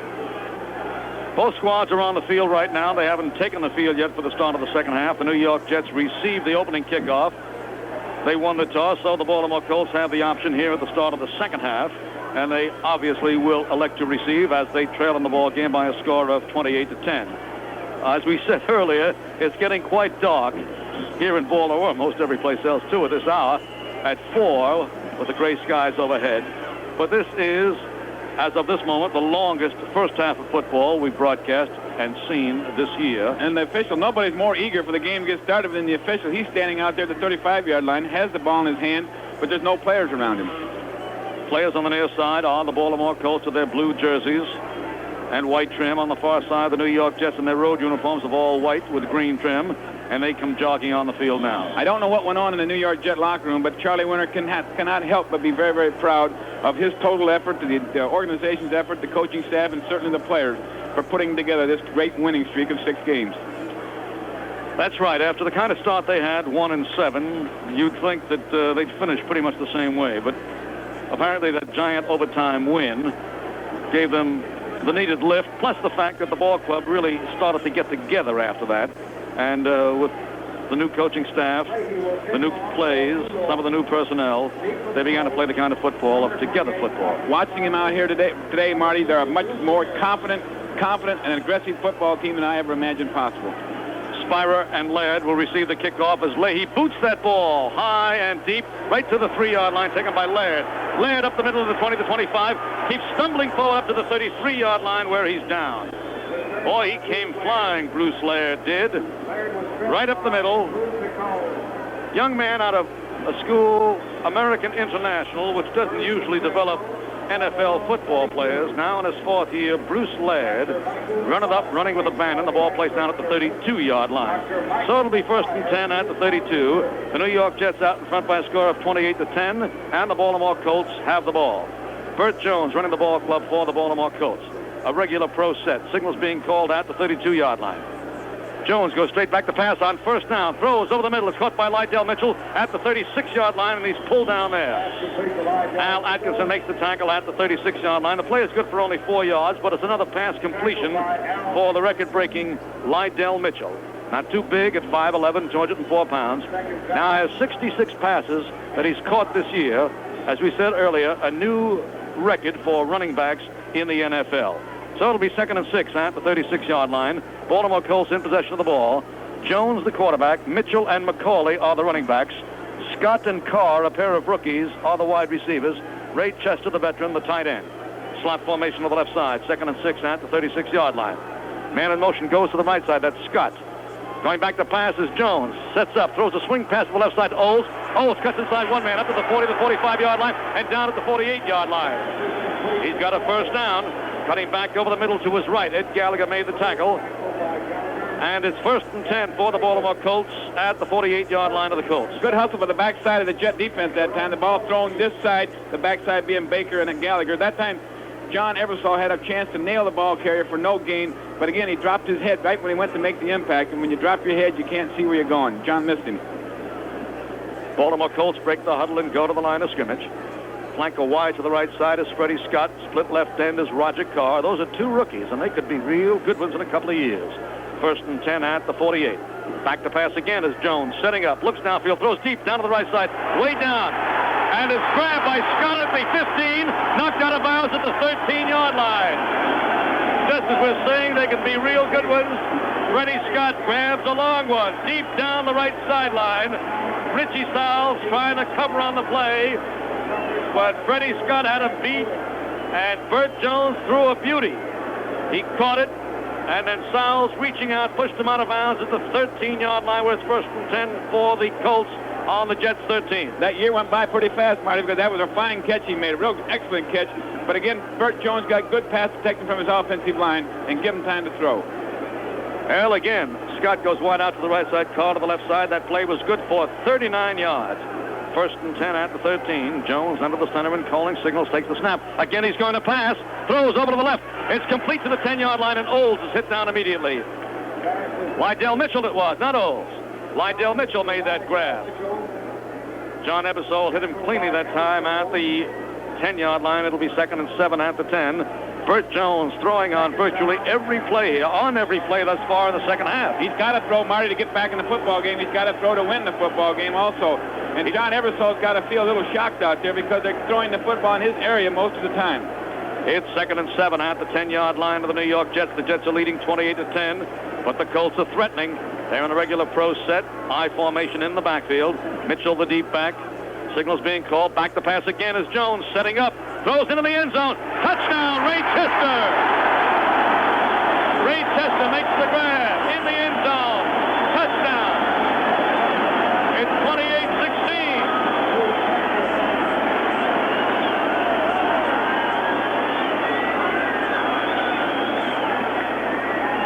In 5 plays on 5 passes, the Colts go 68 yards for the touchdown. Well, it's 28-16. Here's the point after attempt by Tony Linhart. The ball is snapped, placed down, and kicked. And it's through there. Time is out. The score, the New York Jets 28, the Baltimore Colts 17. 28-17 now. The New York Jets leading by 11 points.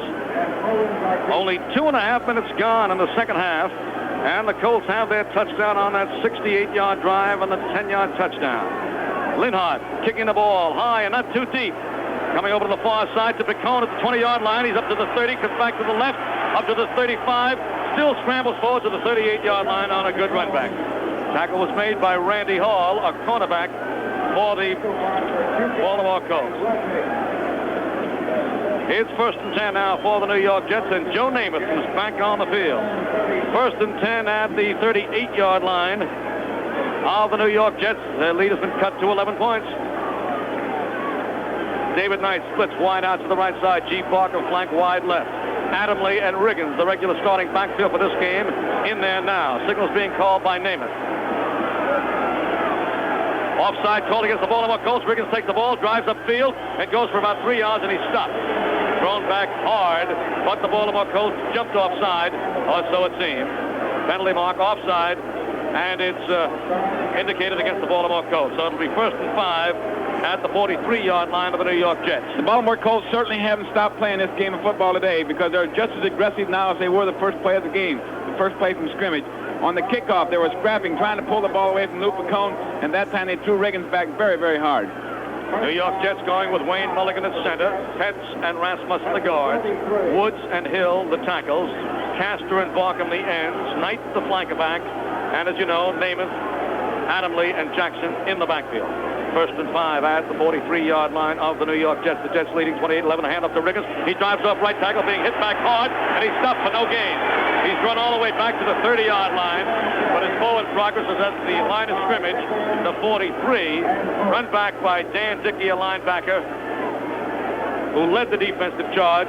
Helped out on the play by Rick Volk. It'll be 2nd and 5 at the 43-yard line of the New York Jets.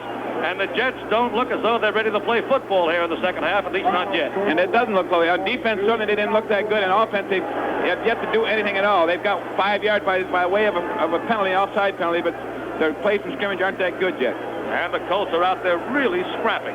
2nd and 5 at the 43-yard line of the New York Jets. Namath takes it, drops straight back. 3-man rush. He sets up, throws deep to the left side. It's caught by Knight at the 40-yard line. He drives to the 38-yard line where he's pinned. He found the seam in that zone defense between the deep safety and the cornerback. Turned outside at the 38-yard line at the left sideline and caught that pass, and he slipped out from under. And it's 1st and 10 at the 38-yard line. A fine pass and catch by Namath and Knight. So it's 1st and 10 at the 38-yard line of the Baltimore Colts. 18 yards on that last play. That's the kind of a play that can bring the Jets back. Hey, Miami has come from behind to lead New England now, 34-27 in the 4th quarter. 1st and 10 at the 38-yard line of the Baltimore Colts. Jets in possession of the ball. Back to pass goes Namath, making a handoff, throws deep down the middle. It's caught by Castor at the 10. He goes to the goal line.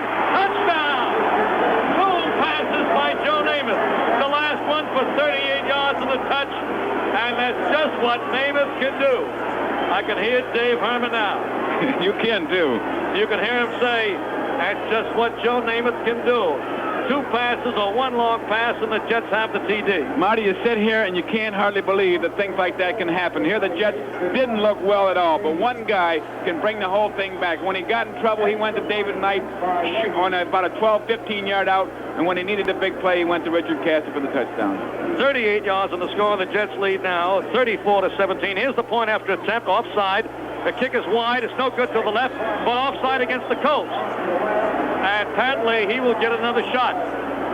Leahy hooked the ball like you might hook a golf drive, not a slice, but a hook. He's a right-footed kicker coming in from the left side, and he hooked it wide to the left. Offside on the play was Fred Cook. So the Jets have another chance, and Leahy in particular has another chance. On these point afters, though, they're no longer automatic, Marty. But that goalpost set at the end of the end zone now, they have to think about it. And that time he thought too much and hooked it over. He hooked it to his left. Well, it's a 19 or 18-yard field goal attempt coming up each time. And if there's a slight mistake, there's that much more margin for error. 10 yards more. So they got to kick him pretty good. Now he'll try it again at the 9-yard line, which makes it a 19-yard attempt. Teams are lined up and set. The score is now 34-17 Jets. Signals called. Ball snap, placed down and kicked. It's up, and this one is through there. The score, the New York Jets 35, Baltimore Colts 17. Let's take a 60-second jet break for this announcement. Does this bus go up Madison Avenue? That's what the sign says, lady. One Margaret Martin on a bus ride she'd rather not take. Move to the rear of the bus, please. Come on. She's spending half her lunch hour and half her lunch money going to the bank to put money in her savings account. Little does she realize that she can save at a bank right around the corner. Manufacturers Hanover. Oh, my foot. They not only offer high interest, they offer a lot more. They have over 170 branches, so she can bank close to her job, close to her home, close to wherever she happens to be. She can make deposits wherever the spirit moves her. She can have a checking account to go with her savings account, and a card that lets her cash her check at any Manufacturers Hanover branch. If Margaret Martin saved at Manufacturers Hanover, she could spend her lunch hour having lunch. Oh, look at that traffic. I'll never get back to work on time. Manufacturers Hanover. It's banking the way you want it to be. Member FDIC. 35-17, the New York Jets lead the Baltimore Colts. 4.5 minutes are gone in the second half. 2 touchdowns scored already. Leahy ready to kick off to either Cotton Spira or Bruce Laird. Twin safeties back around the 3. There's the kick. High and fairly deep, coming down to the 3-yard line, taken there by Laird. Angles to his left, comes to the 20, goes along the sideline of the 25 and down to the 27, 28-yard line. The score is 35-17 here. Here's some other scores. A final, Washington wallops Chicago. Washington 42, Chicago Bears nothing. In the third quarter, Cleveland and Houston are tied at 14. In the fourth quarter, Philadelphia 28, Detroit 17. Another final score, Atlanta 10, Green Bay 3. In the fourth quarter, Miami, which trailed, as I recall, 24-0, leads New England 34-27. At the half, the Giants 14, the St. Louis Cardinals nothing. Now it's 1st and 10 for the Baltimore Colts. The ball is on their 27-yard line. They trail in the ball game by a score of 35-17. Man in motion goes to the right side. It's Freddie Scott. Back to pass. A swing pass to the left side. A screen, a quick screen to Carr. Carr coming back for it, gets it to the 30, and scrambles up to the 35-yard line. Spilled at the 35 by John Ebersol. A great job out there by Richard Neal. Richard Neal coming from his defensive right end spot, smelled the play and got out there and got in the play. That's quite tough for a defensive end to get out on that screen like that. It's 2nd and 3 at the 35-yard line of the Baltimore Colts. The Colts going with Bill Oles and Lydell Mitchell, the running backs. Burt Jones, the quarterback. Freddie Scott, the flanker. Roger Carr, the split end. The tight end is Ray Chester. They go to the line of scrimmage. They line up on a power I formation, but usually Freddie Scott goes in motion to the side. Now he does go in motion, number 86. Handoff goes to Lydell Mitchell. A quick open up the middle. He drives the field past the 40 to the 47-yard line before he spilled down at the 47. Tackle made by Phil Wise. Man, he picked up speed, accelerated right inside his right guard and went up the middle for a first down and more to the 47-yard line. He picked up 12 yards. And due to the nature of the score, Marty, being 35-17, the Jets are playing pass every down, and they're susceptible to getting trapped, and that's just what happened that time. The left guard pulled out and trapped big Carl Barzalauskas, but they're going to get yards like that, but they won't never win the football game now running the ball. Well, they trail 35-17. It's 1st and 10 at the 47-yard line. Slot formation on the left side, I formation on the backfield. Out of the slot and going to the right goes Freddie Scott. Back to pass, a swing pass out to the right side to Mitchell. He's trying to get to the line of scrimmage, and he's cut down on a beautiful open field tackle by Burgess Owens. Owens, one of the sharpest tacklers in the NFL, cutting down the very elusive Lydell Mitchell with a knee-high tackle back of the line of scrimmage at the 46-yard line for a 1-yard loss. A great job of tackling out there, a great job of reading his keys and getting out there in position to make the tackle. The Jets now are keeping Burt Jones from throwing that ball deep. He's got to throw that ball deep if he wants to even have any chance of winning. Jets have Gallagher and Neal at the defensive ends. Barzalauskas and Schmeissing of the tackles. The linebackers are Baker, Atkinson in the middle, and Ebersol at the sides. Sowles and Word are at the corners, and Wise and Owens are the safeties. Slot formation on the left side, and again, Scott goes in motion on the right. It's 2nd and 11 at the 46. Jones back to pass, throws out to the left flat. It's caught by Oles. Oles tries to cut inside of Ebersol. Ebersol pulls him down at the 49-yard line. It's only a 3-yard gain. Billy Oles making the grab at the line of scrimmage, and John Ebersol coming up to make the tackle. Makes it 3rd and 8 at the 49-yard line of the Baltimore Colts. 7 minutes and 45 seconds to go in this third quarter. The Jets are out in front by a score of 35-17. A good job there by Ebersol that time, making the play, making the tackle on the swing man coming out of the backfield. Old. Now the Jets go into that three down defensive lineman, 4 linebackers. Yes, Schmeissing goes out, and Reese comes in. Reese, the rookie linebacker. Schmeissing, the newcomer. It's 3rd and 8 at the 49-yard line. New York Jets leading 35-17. Again, Scott goes in motion to the right. Again, Burt Jones back to pass, being rushed, throws down the middle, and it's caught at the 35 of the New York Jets. A pretty catch by Roger Carr. He goes deep downfield, and he cuts parallel from the line of scrimmage to his right.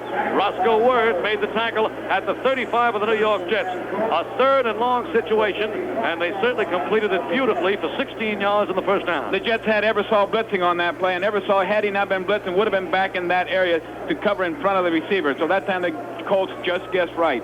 Burt Jones has a good afternoon thus far. He's 24 for 35, a total of 236 yards.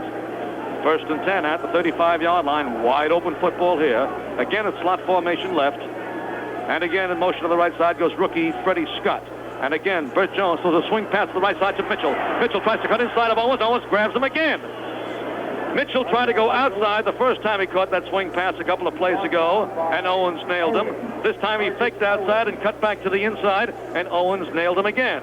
At the 31-yard line, a 4-yard gain on the play makes it 2nd and 6. And Burt Jones is having a great afternoon as far as completions go, but not that good as far as yardage go, because he's gone at 25 completed passes, but he only has 240 yards.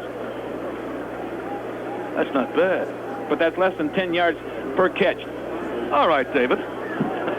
2nd and 6 at the 31-yard line. Again, Scott goes in motion on the right side. This time he's going to set out there, which he does. I formation in the backfield. Oles in front of Mitchell. Now Olds comes in motion, a pitch out to Mitchell, trying to swing his own left end. He's being chased back there and thrown for no gain. Lydell Mitchell thrown on a good defensive play by Roscoe Word and John Ebersole. Ebersole forcing that play wide so Roscoe Word could come in and make the tackle. Boy, that Word is going to be one of the better cornerbacks in the National Football League. He's a great one. I just like the way he plays the game of football. He is a great one. He'll challenge, and he does everything possible to make himself a better football player, from asking the receiver, what's wrong with me, to going and asking another coach, what's wrong with me. He does everything in the world to make himself better. 3rd and 6 at the 31-yard line. Up to the line of scrimmage come the Baltimore Colts. Don McCauley is in at fullback now, replacing Olds. I formation in the backfield. Let's see whether the man goes in motion. He does. Scott goes in motion again. And back to pass is Jones. He fakes a swing pass. Now he sets up. Looks to throw a screen. Short screen to McCauley. McCauley comes up the middle and goes for short yardage up to about the line of scrimmage and maybe 1 yard more. Al Atkinson tipped him up first. Then he was pinned by John Ebersole and Roscoe Word. At the 30-yard line, the play picked up only 1 yard. It was a fake screen left, fake screen right, and a screen over the middle. Screen over the middle, and a lot of times those plays will break, but heads-up football by Al Atkinson that time stopped the play from breaking for longer yardage. Al actually fell down himself. He slipped in the mud. There's a little bit of mud out there, and he slipped in the mud, but he got a hand on him and brought him down. 4th and 5 at the 30-yard line, and it looks as though the Baltimore Colts are going to go for it. 4th and 5 at the 30 of the New York Jets. The Colts are trailing 35-17. 4 minutes and 5 seconds to go in this third quarter. They're in a slot formation left. In the slot is Freddie Scott, and now he goes in motion to the right. 4th and 5. Key play. Back to pass is Jones. Setting up. Penalty marker on the play. Jones is hit as he throws. It's caught at the 15-yard line. Ray Chester makes the grab at the 15. He's forced out of bounds. A penalty marker was thrown down. What's the call? The penalty marker was called against the Jets offside. Ed Gallagher jumped before the ball was snapped, so it'll be against the Jets and be declined naturally because of the completed pass to Raymond Chester. It's 1st and 10. The ball is at the 16-yard line of the New York Jets, and these Baltimore Colts keep coming back. Here's the final score. Miami defeated New England. After being down, according to our reports, 24-0, Miami beats New England, coming from behind to win 34-27. That's Miami, and Miami has the poise to do that. Miami is one of the few teams that wouldn't fall apart at the seams when they get behind in situations like that. They kept their cool and come back and won the ball game. Here it's 35-17 Jets. 1st and 10 for the Colts on the Jets 16. 3 minutes and 50 seconds to go in this third quarter. Bert Jones running the ball club all the way. Under the center now. Drops straight back to pass. Sets up. Throws a swing to the right side to Mitchell. Mitchell beats Ralph Baker going to the corner. Touchdown! Ralph Baker that time could not handle Lydell Mitchell. And Mitchell goes in for the score. That's got to be mighty tough on linebackers, having Lydell Mitchell being able to run when he can catch the ball the way he does. A great receiver, a great runner. No way Ralph Baker can cover Lydell Mitchell. Burgess Owens, who had been covering him, had another assignment on the play, obviously. And there were Mitchell and Baker alone. And you know who's going to win that foot race. That's certainly right. You know who's going to win, and he won. I think he's faster than Herman. Baker, I mean. As the point after by Linhart, and it's good. The score, the New York Jets 35. The Baltimore Colts 24. Let's take a 60-second jet break for this announcement. My kind of candy, your kind of candy, candy that everybody loves. With M&M's chocolate candy, the milk chocolate melts in your mouth, not in your hand. Candy shell outside, milk chocolate inside, never a chocolate less. With M&M's chocolate candies, the milk chocolate melts in your mouth, not in your hand. They're just the greatest take-along candies of them all. M&M's plain and peanut chocolate candies. They go everywhere with no chocolate mess anywhere. Next time you shop, get a couple of bags of M&M's chocolate candies, plain and peanut. My kind of candy, your kind of candy, candy that everybody loves. With M&M's chocolate candies, the milk chocolate melts in your mouth, not in your hand. We're informed that Bert Jones just has completed 15 passes in a row to set a new Baltimore Colt record. 35-24, the New York Jets are leading by 11. 3:42 to go in this third quarter. What a football game. Here's the kickoff by Linhart now. Kick is low and hard. A driving kick goes to Picone at the 9-yard line. He's got room up to the 20, the 25, the 30-yard line, and up the middle to the 35. Lou Picone running it back well to the 35-yard line. Dan Neal, a center, and Tony Batuga, a linebacker, combined to stop him. Well, here comes Joe Namath again. And you know Joe's going to come out pitching the football. Basically, he'll run the ball, but he's going to basically be out pitching. He's going to put the ball in the air again. Adam Lee and Riggins are the running backs. Knight, the flanker back, split wide to the left. Barkham wide to the right. First and 10 at the 35, a 4-man rush line for the Colts. Namath calling signals. Drop straight back on first down. Quick square out to the side to Barkham, too high. Barkham leaped high in the air, had both hands on it, but couldn't quite hold on as he had to twist around for that pass about 8 yards upfield. It'll be 2nd and 10 at the 35-yard line. And just as you said, David, Joe will go to the air. And that time, Barkham had both hands on the ball, but it wasn't timed exactly. And everybody knows Joe releases that football before the receiver actually makes his cut. And that time he released it a little bit too soon. 3 minutes and 29 seconds to go in this third quarter. The New York Jets are leading by 11, 35-24. They led by as many as 21 points. It's 2nd and 10 at the 35. Flank and T formation, I in the backfield. Signals being called by Namath. The handoff to Riggins. He powers up the middle, drives up for 3-4 yards, up to the 39-yard line, where Fred Cook, number 72, makes the stop. It'll be 3rd and 6 at the 39-yard line of the New York Jets. The Jets leading the ball game 35-24. Joe wants to use that clock as well as move that ball upfield. The ball at the 39-yard line. Yes, David? I'll bet he does want to use that clock because this is a very confusing ball game, and I've been in situations like this where you're ahead, but you don't know how long you can stay ahead. You want to get the time over with as fast as possible.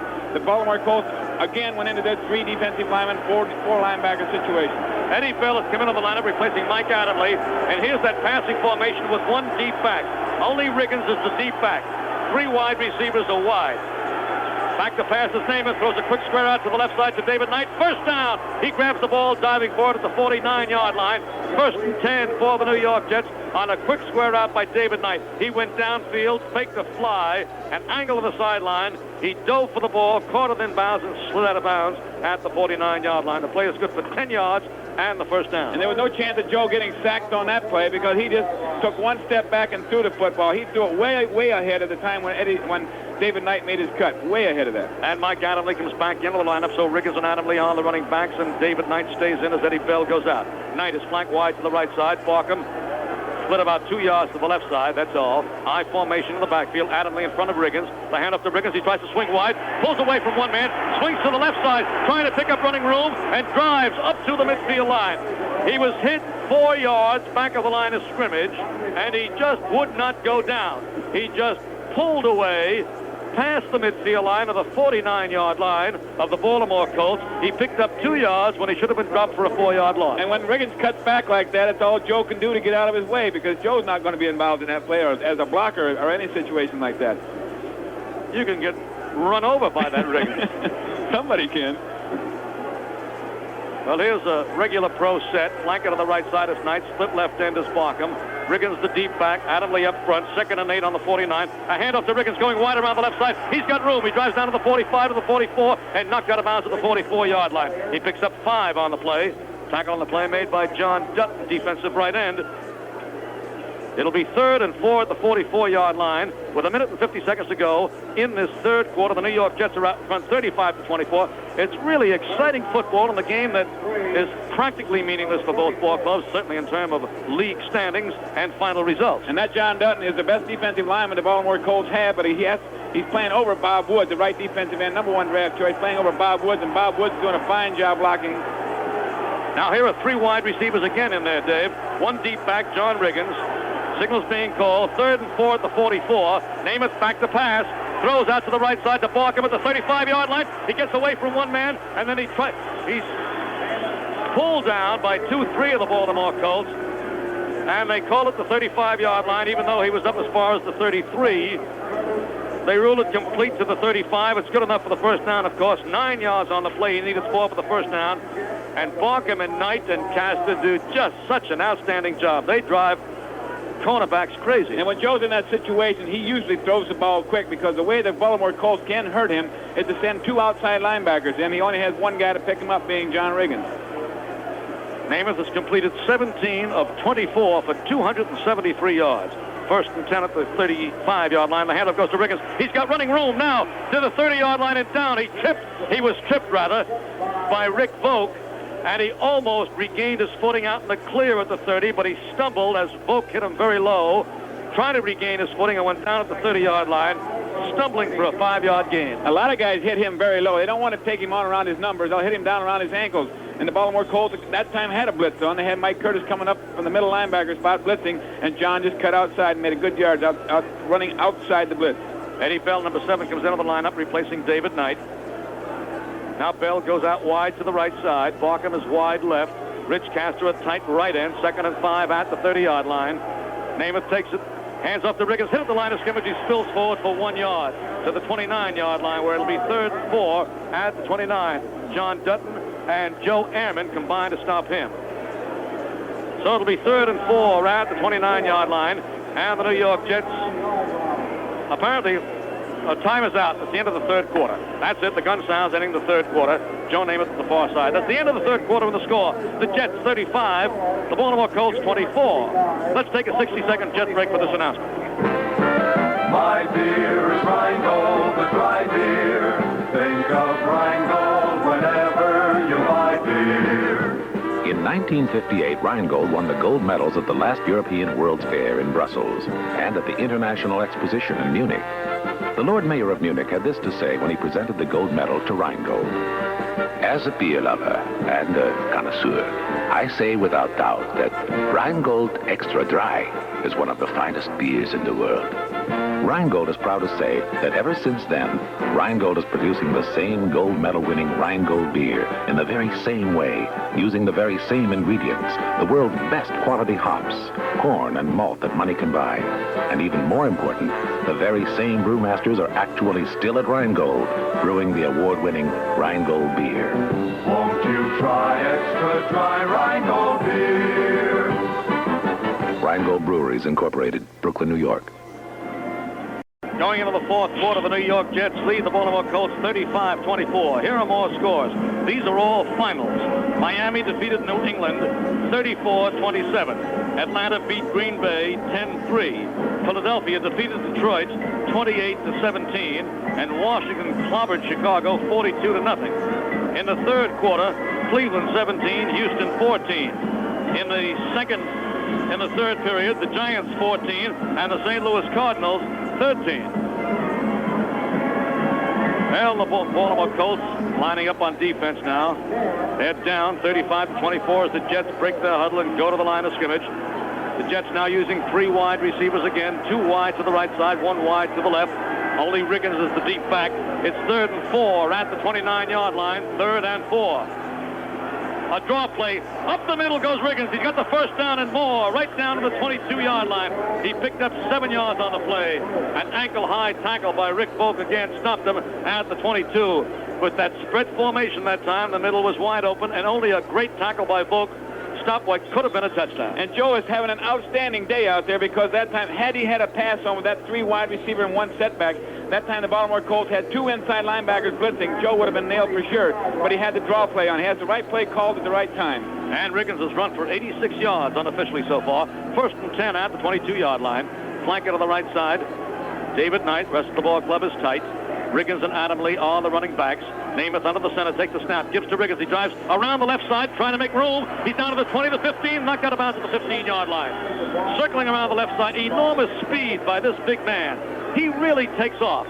Remember, this fellow is 6'2" and goes 235 pounds. He started up off his left guard, saw no hole, and suddenly swung wide, outraced a cornerback and a linebacker to the sideline, and turned upfield until Rick Volk again knocked him out of bounds at the 15-yard line, a gain of 7 yards. As a super football player, he's a big 6'2" and a big 237 pounds, but he's got that great outside speed. It's not great in terms of O.J. Simpson, but it's great in terms of his size. It's 2nd and 3 at the 15-yard line of the Baltimore Colts, and time is flying. A minute is gone in this 4th quarter. The Jets are leading 35-24. Regular pro set this time. Barkham flank wide right. Knight split wide left. Handoff goes to Riggins. He goes wide. This time he's hit back of the line of scrimmage and thrown for a 1-yard loss. Back to the 16-yard line. He has that tendency to swing in and then swing out and around. And when he swings out and around, sometimes they get to him. And that time, Fred Cook, a rookie playing defensive left end from Southern Mississippi, stopped him at the 17-yard line, a 2-yard loss, makes it 3rd and 5 at the 17. Winston Hill was blocking on that Fred Cook, that rookie, that defensive end, number 72, and Winston, all he can do is fire into him. If Cook's going to go outside, then Riggins is going to have to run inside him. That time he just made a bad decision, a bad cut. Now there are 2 wide receivers to the right, Barkham and Knight. Barkham and Bell, rather, and David Knight wide left, 1 deep back Riggins. 3rd and 5 at the 17. Let's see what Namath comes up with here. 3rd and 5. Namath calling signals. A long count. He takes the snap, goes to pass, throws out to the right side. It's caught by Barkham, and it's good for the first down at the 8-yard line. A square out to Barkham. Barkham knew where that first down marker was and more. He faked going deep into the end zone and just curled out to the right, and Joe just put it out there. It's incredible, Marty, the way this passing attack is working. And I'm just sitting here thinking that we knew where he was going to throw the football. That's one of why the Baltimore Colts didn't know where he's going to throw the football. You know, Barkham had to get the first down. He had to go in that area somewhere. 1st and goal to go at the 8-yard line. And Joe Namath is phenomenal. 1st and goal on the 8. This may be his best ball game of the season. One of the best I've ever seen him have. Regular pro set. Now Namath back to pass again. Sets up, looks, throws into the right corner of the end zone. Incomplete. Intended for Eddie Bell. It was overthrown. Bell was double covered that time, and I have a hunch that maybe he threw it away. And that's just what I was going to say, Marty. You knew he threw that ball away because Eddie Bell didn't have a chance to get it. Not only was he double covered, but the ball was about 8-10 feet over his head, so Joe just dumped the ball in the corner. Tom McLeod and Ray Oldham had him fore and aft.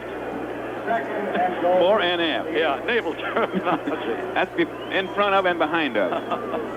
It's 2nd and goal to go at the 8-yard line. Eddie Bell flank wide to the right side. Now G. Barkham split wide left. Running backs are Riggins and Adamley. Rich Castor at tight right end this time. Signals being called by Namath. Takes the snap, goes back, looks to the left side, throws out to Riggins. Riggins gets the block. Past the 10, goes inside to the 8-yard line, again to the line of scrimmage and no more. Swing pass out to the left side to John Riggins, knocked out of bounds by Dan Dickel, a linebacker on the play. So it's 3rd and goal to go at the 8-yard line. The New York Jets are out in front. 11 points, 35-24. And it's almost incredible. That guy won't go down. John Riggins has been knocked down very, very few times today, regardless of who hits him. He's just a good athlete. Had he cut back, had he been a little bit closer to Mike Adamley, I think he would have went for more yards because Mike had a super block on that play. David Knight comes in for Eddie Bell, and Knight and Barkham are wide right. Rich Castor now a split wide left. Castor out there covered by Nelson Muncie. He'll have his hands full. 3rd and goal at the 8. Back to pass. Into the right corner. He throws deep into the corner. Incomplete, intended for David Knight. And that time, Namath was knocked down hard on the play. Big rushing lineman. A penalty marker is thrown down as well. Let's see what the call is going to be here. The Colts are really frustrated out there. They're blitzing a lot of people trying to get to Joe. And that time they almost got to him before he threw the football. He was hit hard after he threw the football. A tripping penalty called against the Jets. That's the 2nd time this ball game. Not again. Yeah, twice a tripping penalty called. A 10-yard penalty we know now. Well, it's going to be refused. Personal foul. Tripping is indicated by the referee, and the penalty is refused. So it's 4th and goal to go on the 8, and a field goal attempt comes up. 25-yard field goal attempt. This one is straight away. All he has to do is kick the point after for 3. A 25-yard field goal attempt. The ball is at the 15-yard line. Signal's called. Pat Leahy booting. There's the kick up, and it's up, and it is good. It's good. It's through there. The score. The New York Jets, 38. The Baltimore Colts, 24. New York Jets are out in front, 38-24 against the Baltimore Colts. There are 12 minutes and 58 seconds to go in the ball game. Linhart booting off high. Check that, of course. Leahy booting off, and it's taken by Bruce Laird up to the 20-yard line, to the 25 to 30, still driving to the 35-yard line. Nice run back by Bruce Laird to the 35. He took it at the 10. Tackle made by Burgess Steve Tennant. Steve Tannett has been playing with special teams today, has not been playing safety. Here's the further score. The Giants may be taking it on the chin again. They were leading 14-0 against the Cardinals, but in the fourth quarter, St. Louis 20, the Giants 14. Well, it's 1st and 10 for the Baltimore Colts. The ball is on their 35-yard line. The Jets are leading 38-24. Man in motion coming to the right side is Freddie Scott. Back to pass is Jones. A swing pass to the right side taken by Lydell Mitchell. He drives the field on the 40, keeps going to the 44-yard line. A nice play, 9 yards on the play. That was not a forward pass. That was a lateral pass out to the right flat. It was not thrown forward. It was thrown at slight angle back to Lydell Mitchell, who ran it upfield. Good for 9 yards. It'll be 2nd and 1 at the 44-yard line, and now the New York Jets go to a 3-4-4 defense. And they're doing what they can. The Jets are doing what they can to counteract the pass catching of Lydell Mitchell, going into 3 defensive linemen and 4 linebackers. It's 2nd and 1 on the 44. They may go long on this play. They have practically a down to waste, or to take a chance on. Let's see if they do. No, they give it off to the fullback Olds, who goes up the middle for the necessary yardage. He picks up 2-3 yards on the play, up to the 47-yard line. Usually on 2nd and 1, 2nd and short yardage, you might expect that ball to go a long way. And especially if you're behind, as far as the Baltimore Colts are behind 38-24, I would think he might want to go for a touchdown or a long pass. Because he can always make that first down on 3rd or even 4th down in a situation like this. At any rate, 11.5 minutes remain in this ball game. The New York Jets lead by 14 points, 38-24. Again, a 3-man rush line for the New York Jets. 3-4-4 defense. 1st and 10 at the 47 of the Baltimore Colts. Signals being called. A swing pass again to Mitchell. He just does grab it, but he's hit back of the line of scrimmage and thrown for a loss.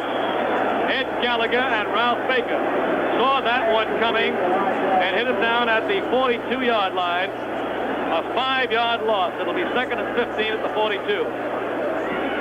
And one of the Jets is hurt. I don't see his number. Jeff Snedeker and Dr. Jim Nicholas, and maybe Rich Sowles, who's hurt on the last play. He really got belted.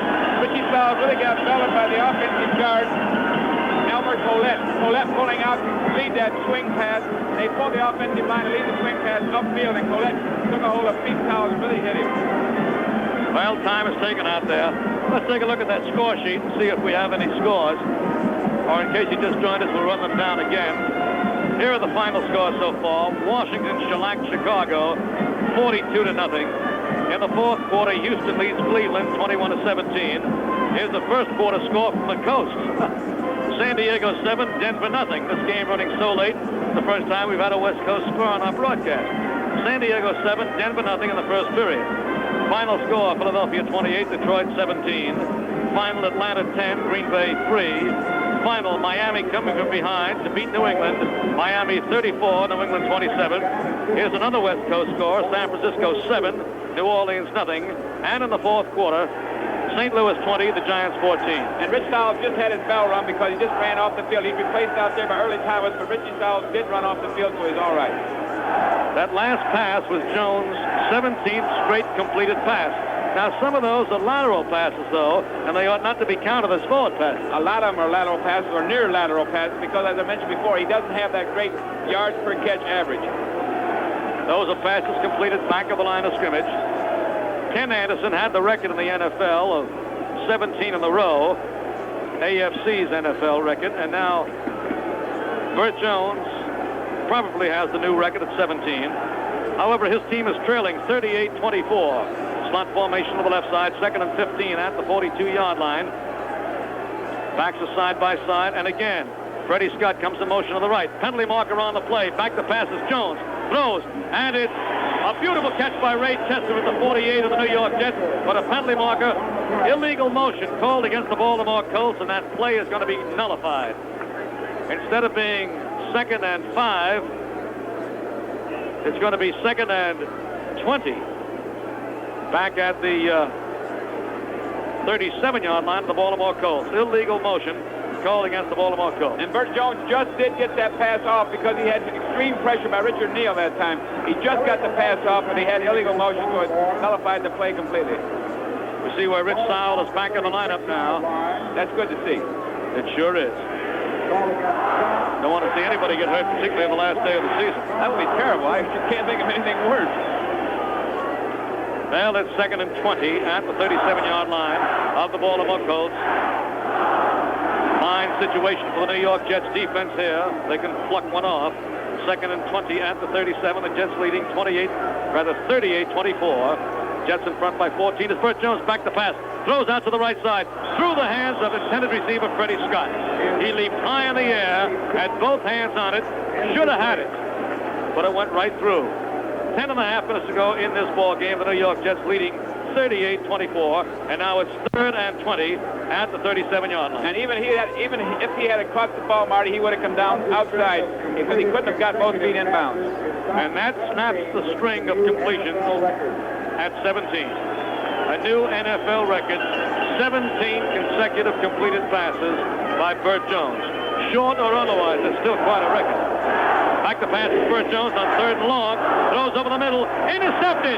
Upfield comes Burgess Owens. He's running crossfield. He's got room down to the 30-yard line to the 25. 2 men to beat. Down to the 15. He's forced out of bounds to the 15-yard line. Burgess Owens makes his 2nd interception of the game. Burt Jones forced him out of bounds at the 15-yard line. A pretty play by Burgess Owens. Maybe that's why Burt Jones is going with those flat passes the whole day, because he can't throw deep. He just doesn't throw that ball well at all. And Burgess Owens, playing heads-up football, made a fine interception. Don't forget, folks, after the ball game today, as always, you can talk with Dave Herman and me and discuss football this season and next season by calling area code 212-354-9044. We'll repeat that number in just a moment. 1st and 10 at the 15-yard line. I formation on the backfield. Flanking to the right side and split left end. Namath hands off to Riggins. He finds a hole up the middle and drives for 5 yards. Goes to the 10-yard line. He took 1 step left, saw the hole open up the middle, and then drove upfield to the 10-yard line. It'll be 2nd and 5 at the 10. The number to call if you want to talk with Dave and me after the ball game, right from our broadcast booth, is 212-354-9044. Ball placed down at the 11-yard line makes it 2nd and 6 at the 11-yard line of the Baltimore Colts. The clock shows 9 minutes and 47 seconds to go in this football game.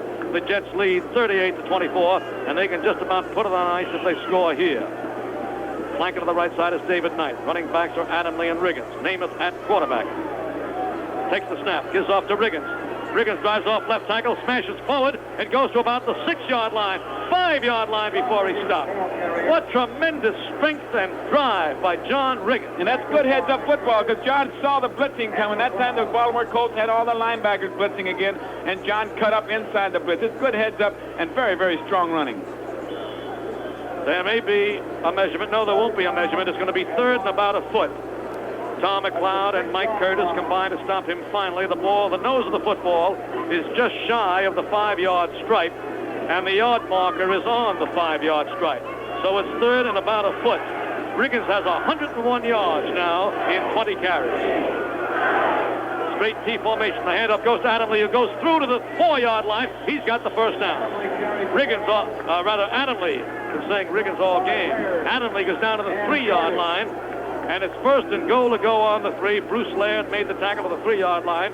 And Mike Adamley, number 1, slashed through for 2 yards and the first down. And 1st and goal to go on the 3. On most short yardage plays, it's been John Riggins, but they're running the play just the opposite and letting Riggins do the blocking for Mike Adamley. Here's a further score from St. Louis. The Cardinals now lead the Giants 26-14. What a season for New York. 1st goal to go at the 3-yard line. Straight T formation. Tight ends, both ends are tight.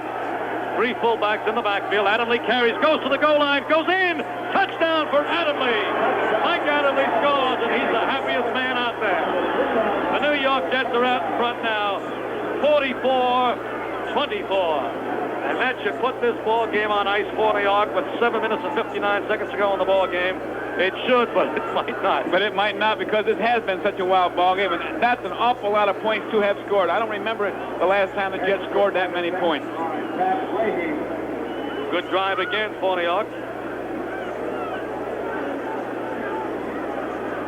Signals a call for the point after his Leahy's kick. It's up, and it's through there. It's through there. The score, the New York Jets 45, the Baltimore Colts 24.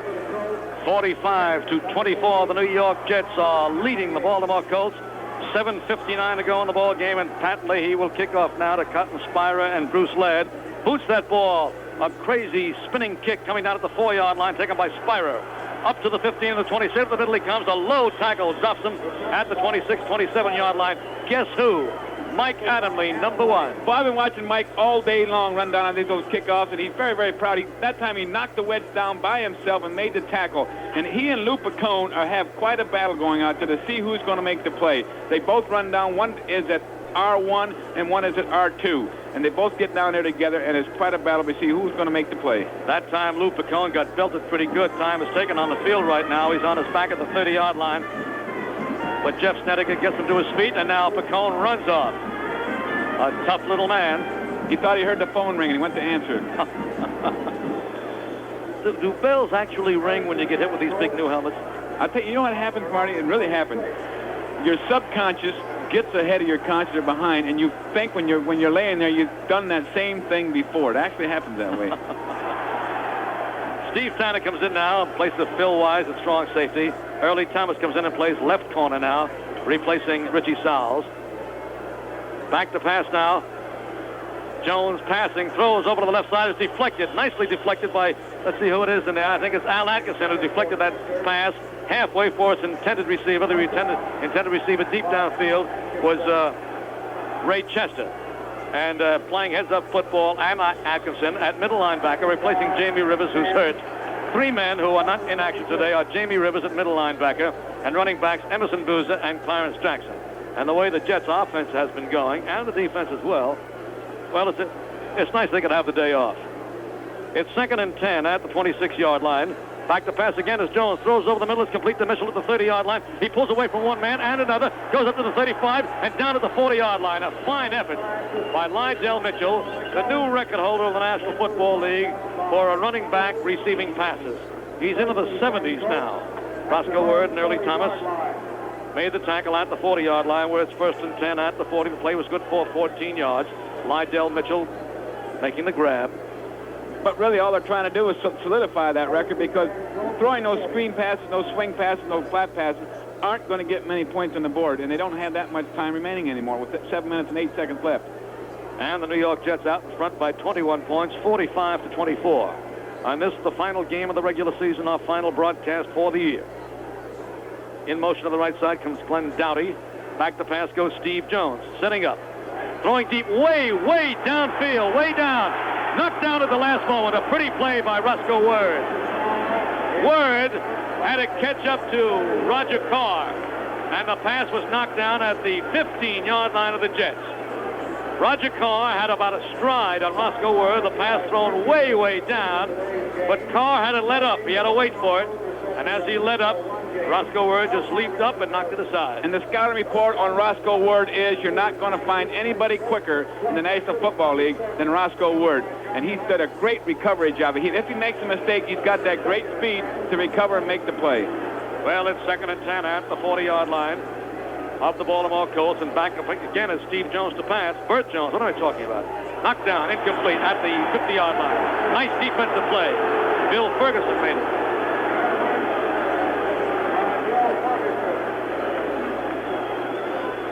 Burt Jones, the quarterback, son of Dub Jones.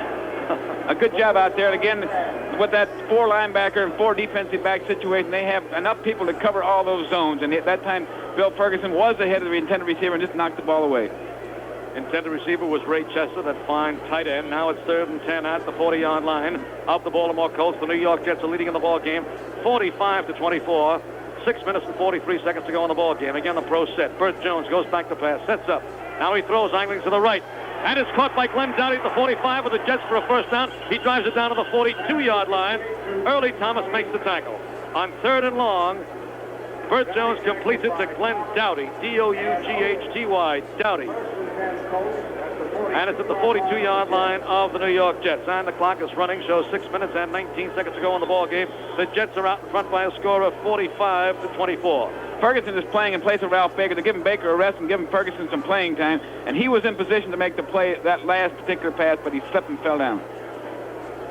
Burt Jones goes back again on a quick count, sets up, throws deep, way downfield for Doughty, way down for Thomas, incomplete. I thought that Early Thomas might have had a penalty called on him that time. He kind of stuck out an arm that time to impede the progress of Glenn Dowdy. He removed it very quickly, but it was there nevertheless. And it wasn't a penalty. As Early will tell you, it's not a penalty until he sees that yellow flag. But I thought the same thing, Marty. I thought, sure as the world, we're going to see the ball on the 1-yard line because of the pass interference. See where Joe Schmeissing comes in at tackle now, replacing Carl Barzalauskas. When those guys are rushing the pass with the 3 defensive linemen, and they're rushing against always 5 and sometimes 7 pass blockers, they get very tired doing that. The front 3 now are Schmeissing in the middle and Gallagher and Neal at the ends. 3-4-4 defense. 2nd and 10 at the 42. Jones fakes short, starts to run with the ball, goes out to the right, and he's pulled out. No, he's not. He pulls away, goes down to the 35 to 30-yard line, and down at the 30. Hit down to the 30-yard line by Early Thomas. He pulled away from one of the Jets. Joe Schmeissing had him by the arm, but he pulled away and ran for the first down. He ran 12 yards from the 42 to the 30-yard line. Good for the first down. So it's 1st and 10 at the 30, and the clock is running. 5 minutes and 27 seconds to go in the ball game. The Jets are out in front, 45-24. Billy Olds comes back in at fullback, replacing Don McCauley. So the running backs now are Olds and Mitchell.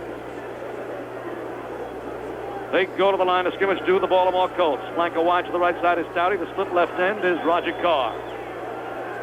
Bert Jones at quarterback. The rangy 6'3", drops straight back. Sets up now, being rushed hard. Throws over the middle, is complete to Olds. Olds drives to the 18-yard line. Swinging out of the backfield, circling over the middle. Olds, who just came into the lineup, made the grab over the middle and drove down to the 18-yard line where Al Atkinson made the tackle, making the 19-yard line. 11 yards on the play, and it's 1st and 10 at the 19-yard line. And that might have been Joe Schmeissing's second best play of the whole year. He broke through 3 offensive blockers. A guard, 2 guards in the center were all 3 blocking on Schmeissing. He broke through and nailed Bert Jones just as he was releasing the football. Carl Barzalauskas comes back in to tackle. Schmeissing stays in, so it's a 4-man front with Ebersole, Ferguson, and Atkinson linebackers. Jones passing, looking, throwing in the end zone. Incomplete, penalty marker. Penalty marker against Roscoe Word. And Roscoe's really upset out there. He's really upset, but he really had a hold of the receiver. Who was the receiver? Roger Carr. He really had a hold of Roger Carr before the ball ever got near Roger Carr. The interference took place in the end zone, so the ball is placed on the 1-yard line. It's 1st and goal to go on the 1. 45-24. The Jets lead by 21. 4 minutes and 16 seconds to go in the game. Reese comes in replacing Word, so they have a 4-4-3 defense now. 4 men up front, 4 linebackers, and 3 halfbacks. 1st and goal to go on the 1. The Jets need a fumble right here. Dowdy goes in motion to the right now. He sets to the right side. Man in motion goes to the left. Mitchell. Back to passes. Jones. Jones setting up. Throws it. No, he starts to run with the ball. Goes to the goal line. Goes in. Touchdown. Jones carries it in himself. He went back to pass. Found no receiver open. And spun in for the touchdown. Makes it 45-30. That was a great call by Jones, sending that halfback in motion, sending Lydell Mitchell in motion. The linebacker had to drop off and go into coverage, and they had no pressure coming from that side at all. He had plenty of room to run. Well, it's 45-30. The wildest scoring football game of the season. Point after attempt coming up from 19 yards out. The Jets are offside. Contact made. And they'll line up again in just a moment. Contact made by the Jets. Offside called against them by referee Fred Swearingen. They started to bust through, looking to break it up. The Jets now lead by 15 points. They'd like to keep it that way, but it's hardly likely. And there is time remaining, Marty. There's 4 minutes and 10 seconds, and a couple bad mistakes by the Jets could put them in trouble. Here's the snap. The kick is up, and it's good.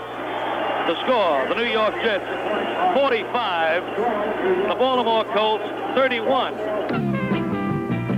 A big 3 Musketeers bar. A big 3 Musketeers bar. 3 Musketeers. An onside kick attempt by Tony Linhart fails to go 10 yards.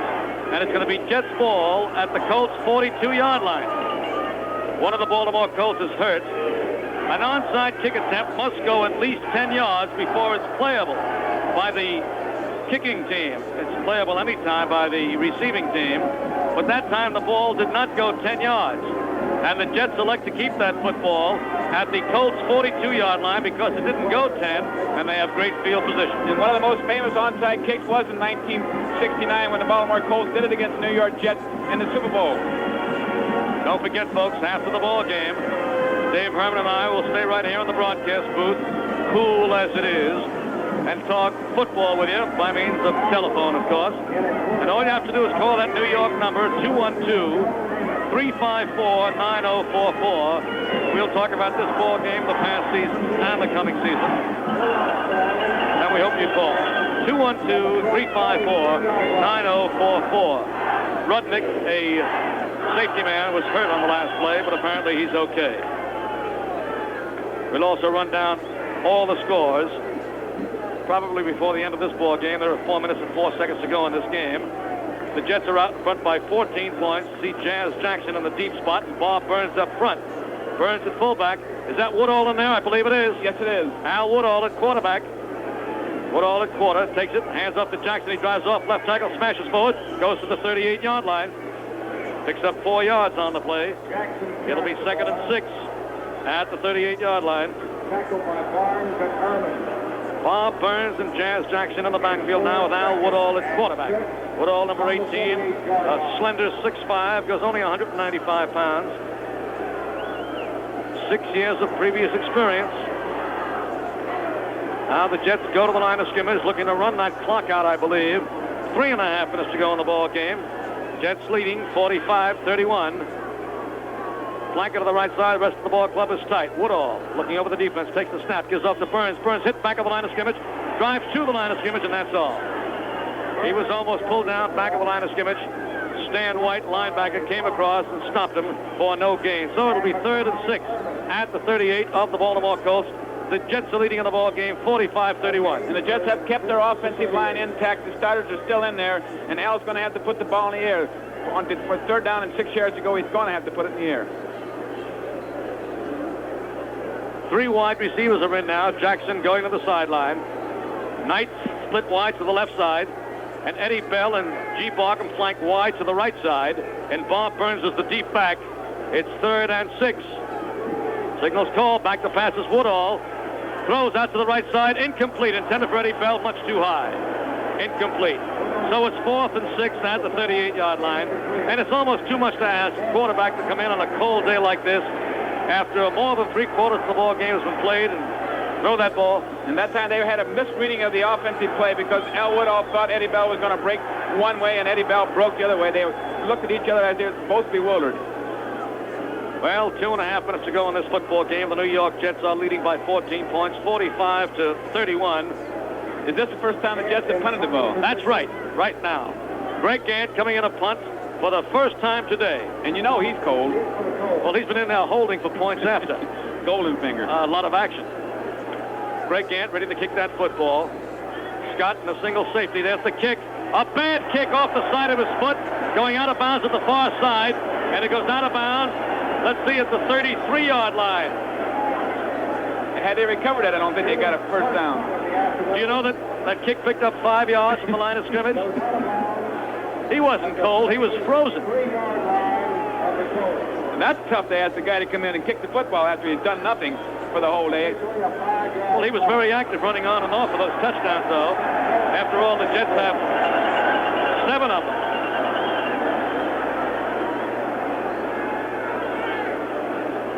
Check that, 6. 1st and 10 at the 33-yard line. Back to pass goes Bert Jones, setting up. Throwing deep, way down to the left side. And it's caught there by Roger Carr. Carr hit at the 45 and dropped at the 45 of the Jets. A long pass. And again, Carr coming back for it. Carr has great speed. He's a rangy 6'3". Out of Louisiana Tech. He's just a rookie. And he goes deep downfield and curls back. And now the Colts go to the line of scrimmage without the huddle, and they come to the 2-minute mark and the 2-minute warning. The score, the Jets 45, the Colts 31. It's 1st and 10 for the Baltimore Colts on the 45 of the Jets. 3-man rush line for the Jets here. Bert Jones in there all the way, goes back to pass, sets up now. Now he throws deep to the left. And again, it's caught by Carr, and Carr is pulled down on about the 25-yard line. Picks up 20 yards more. And that Roger Carr is really something.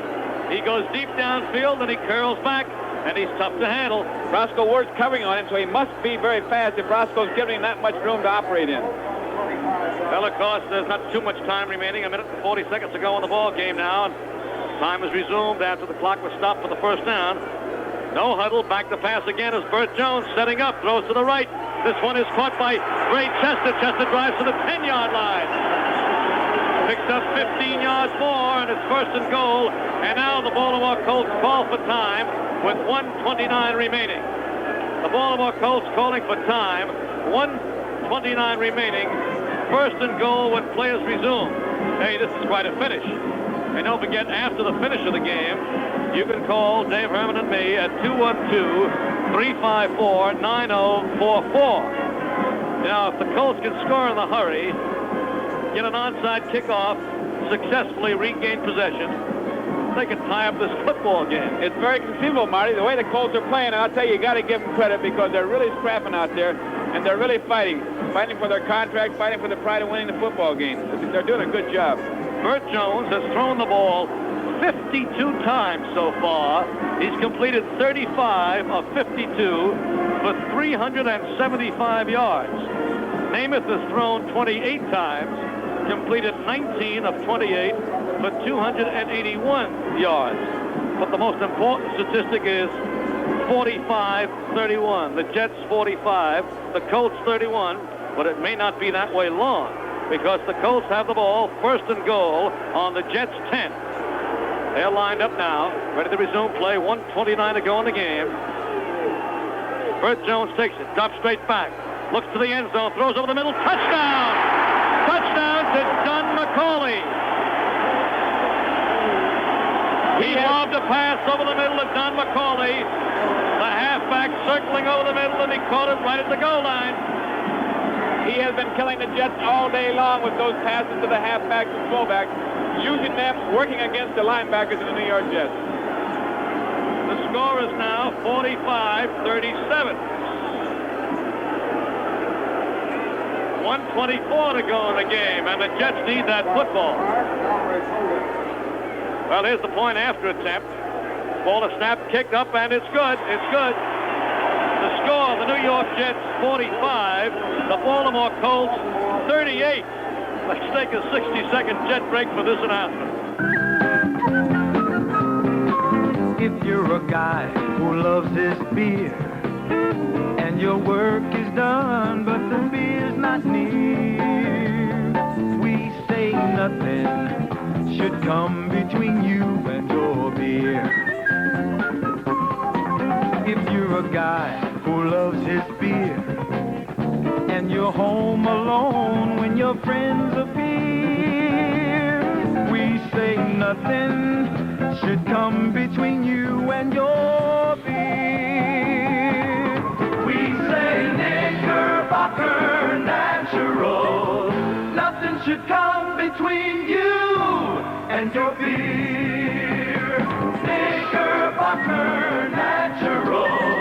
Knickerbocker Natural. David Cooper, New York, New York, Orange, New Jersey, and New Bedford, Massachusetts. The onside kick, which you might have expected, was recovered by David Knight of the Jets. Knight may have been hurt on that play at the far side. It just came over the restraining line, which is the 45-yard line. You know, they kicked from the 35 now, and the ball must be kicked at least 10 yards past the 45, and David Knight grabbed it as it bounced up to him at the 45-yard line, and he was hit almost immediately, and Jeff Snedeker and the good doctor Jim Nicholas talking to him, and I think David Knight just had his bell rung, as you would say. And I'll tell you, Marty, that is a very dangerous play because you have, on that side of the field, you had at least 6 or 7 Colts 10 yards apart from 6 or 7 Jets, and they all come running together. There's one or more people don't get hurt. Well, it'll be first and 10 for the Jets. The ball is at the 46-yard line. They placed it down at the 45. I don't know why. It should be closer to the 46. No, they've got it right smack at the 45-yard line. That's where it is, all right. That's where he caught it, and he was driven back from there. It's at the Baltimore Colts 45-yard line. Al Woodall running the ball club. 1 minute and 24 seconds to go. The Jets need a first down. They go into a flanker T formation. Flanker wide to the right is Eddie Bell. Signals being called by Al Woodall. Woodall takes it. Hands off to Adam Lee, swinging wide. He cuts back, trips, and drives forward for 3 yards before he stopped at the 42-yard line. It'll be 2nd and 7 at the 42.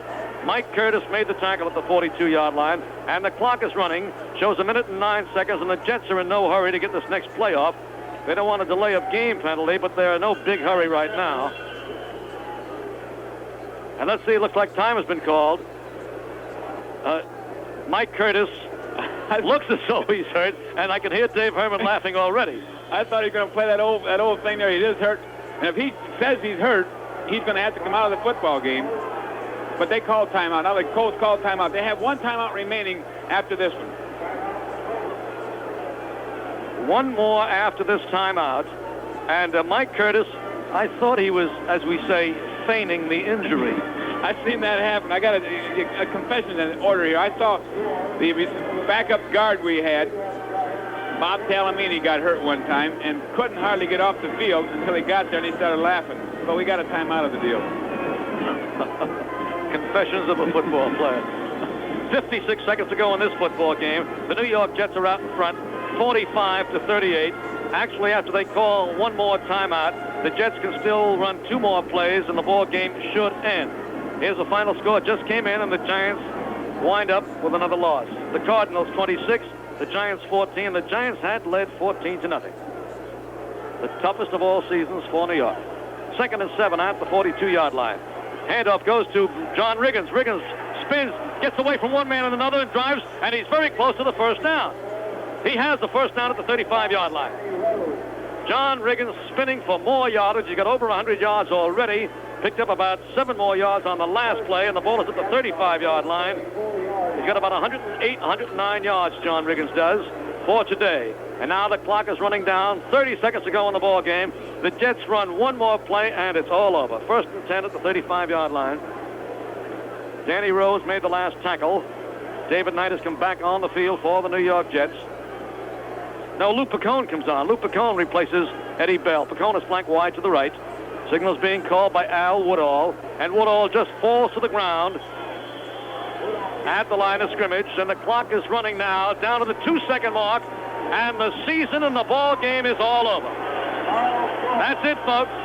The New York Jets have beaten the Baltimore Colts 45-38. The Jets have won 6 in a row, and Dave and I will be back with those phone calls in just a minute. The number to call, 212-354-9044. That's the end of the game, and the score of the New York Jets 45, the Baltimore Colts 38. Let's take a 60-second jet break for this announcement.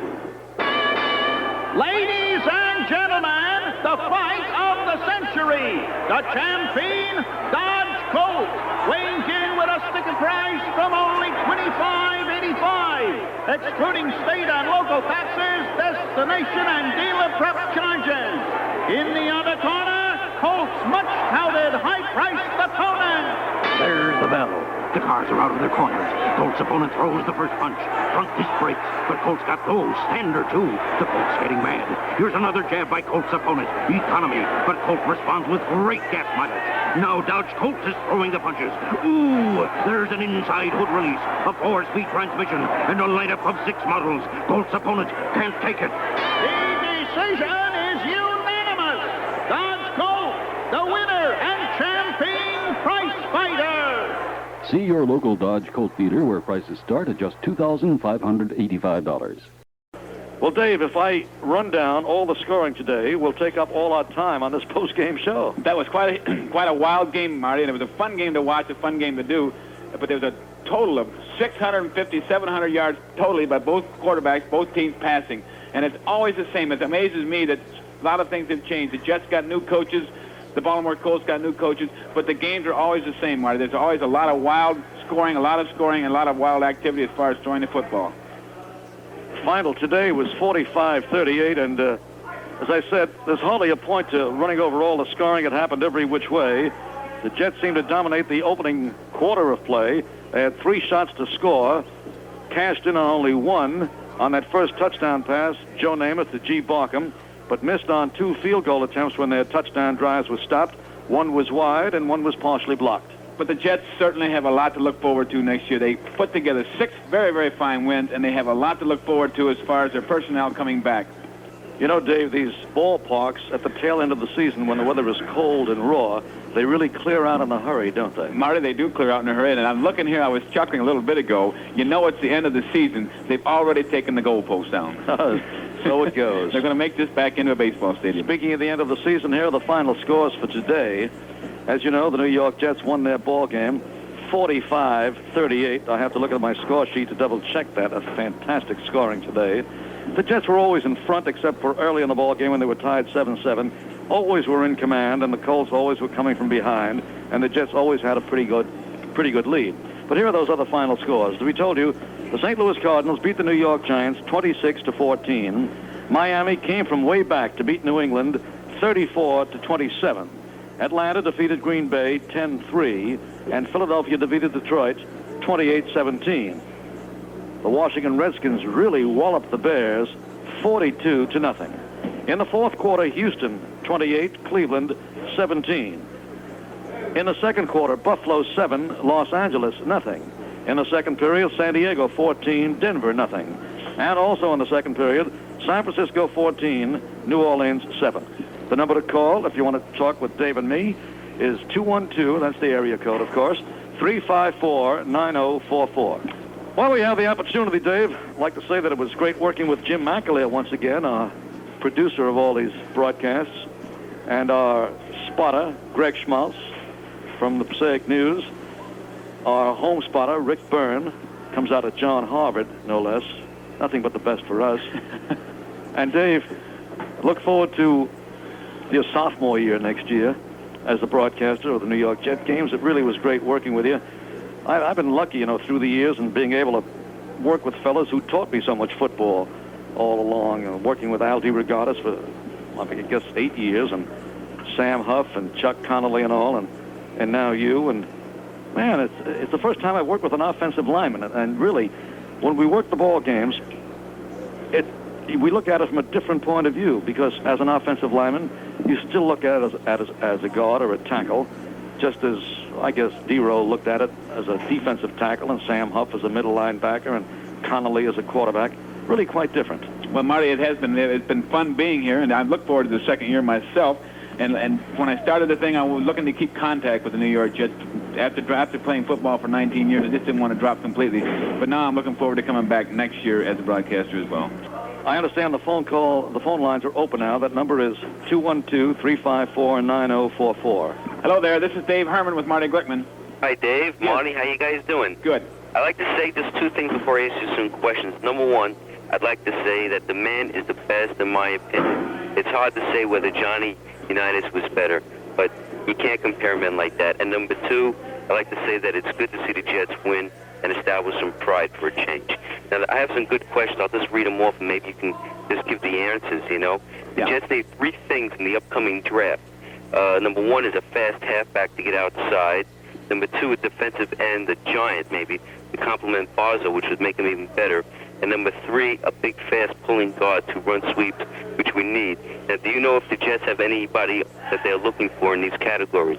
I'm talking to Coach Charlie Winter this morning, and I was amazed at this myself. He said that they have not even considered the draft. They have scouts out looking at all the colleges, and they've been looking at them for a year since the last draft, and the scouts know what's available. And now they're going to sit down tomorrow, and they'll start meeting with the coaches. All the coaches will get together, and the other administrative personnel of the Jets will get together, and they'll start selecting how they're going to draft. So they haven't even thought about it yet. They know who's out there by the scouts, and now that tomorrow they'll start looking for World Football League.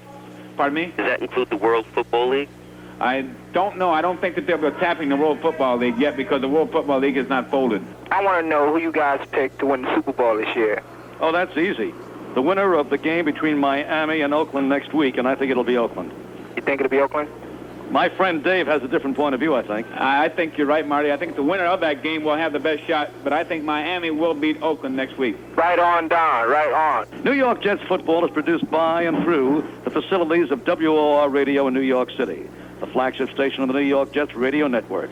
I'm Marty Glickman, along with my broadcast partner, Dave Herman, saying so long, but not for too long, from Memorial Stadium in Baltimore, Maryland. We'll be back next year in August to begin our complete coverage once again of all the New York Jets football games. This is WOR New York, an RKO General Station.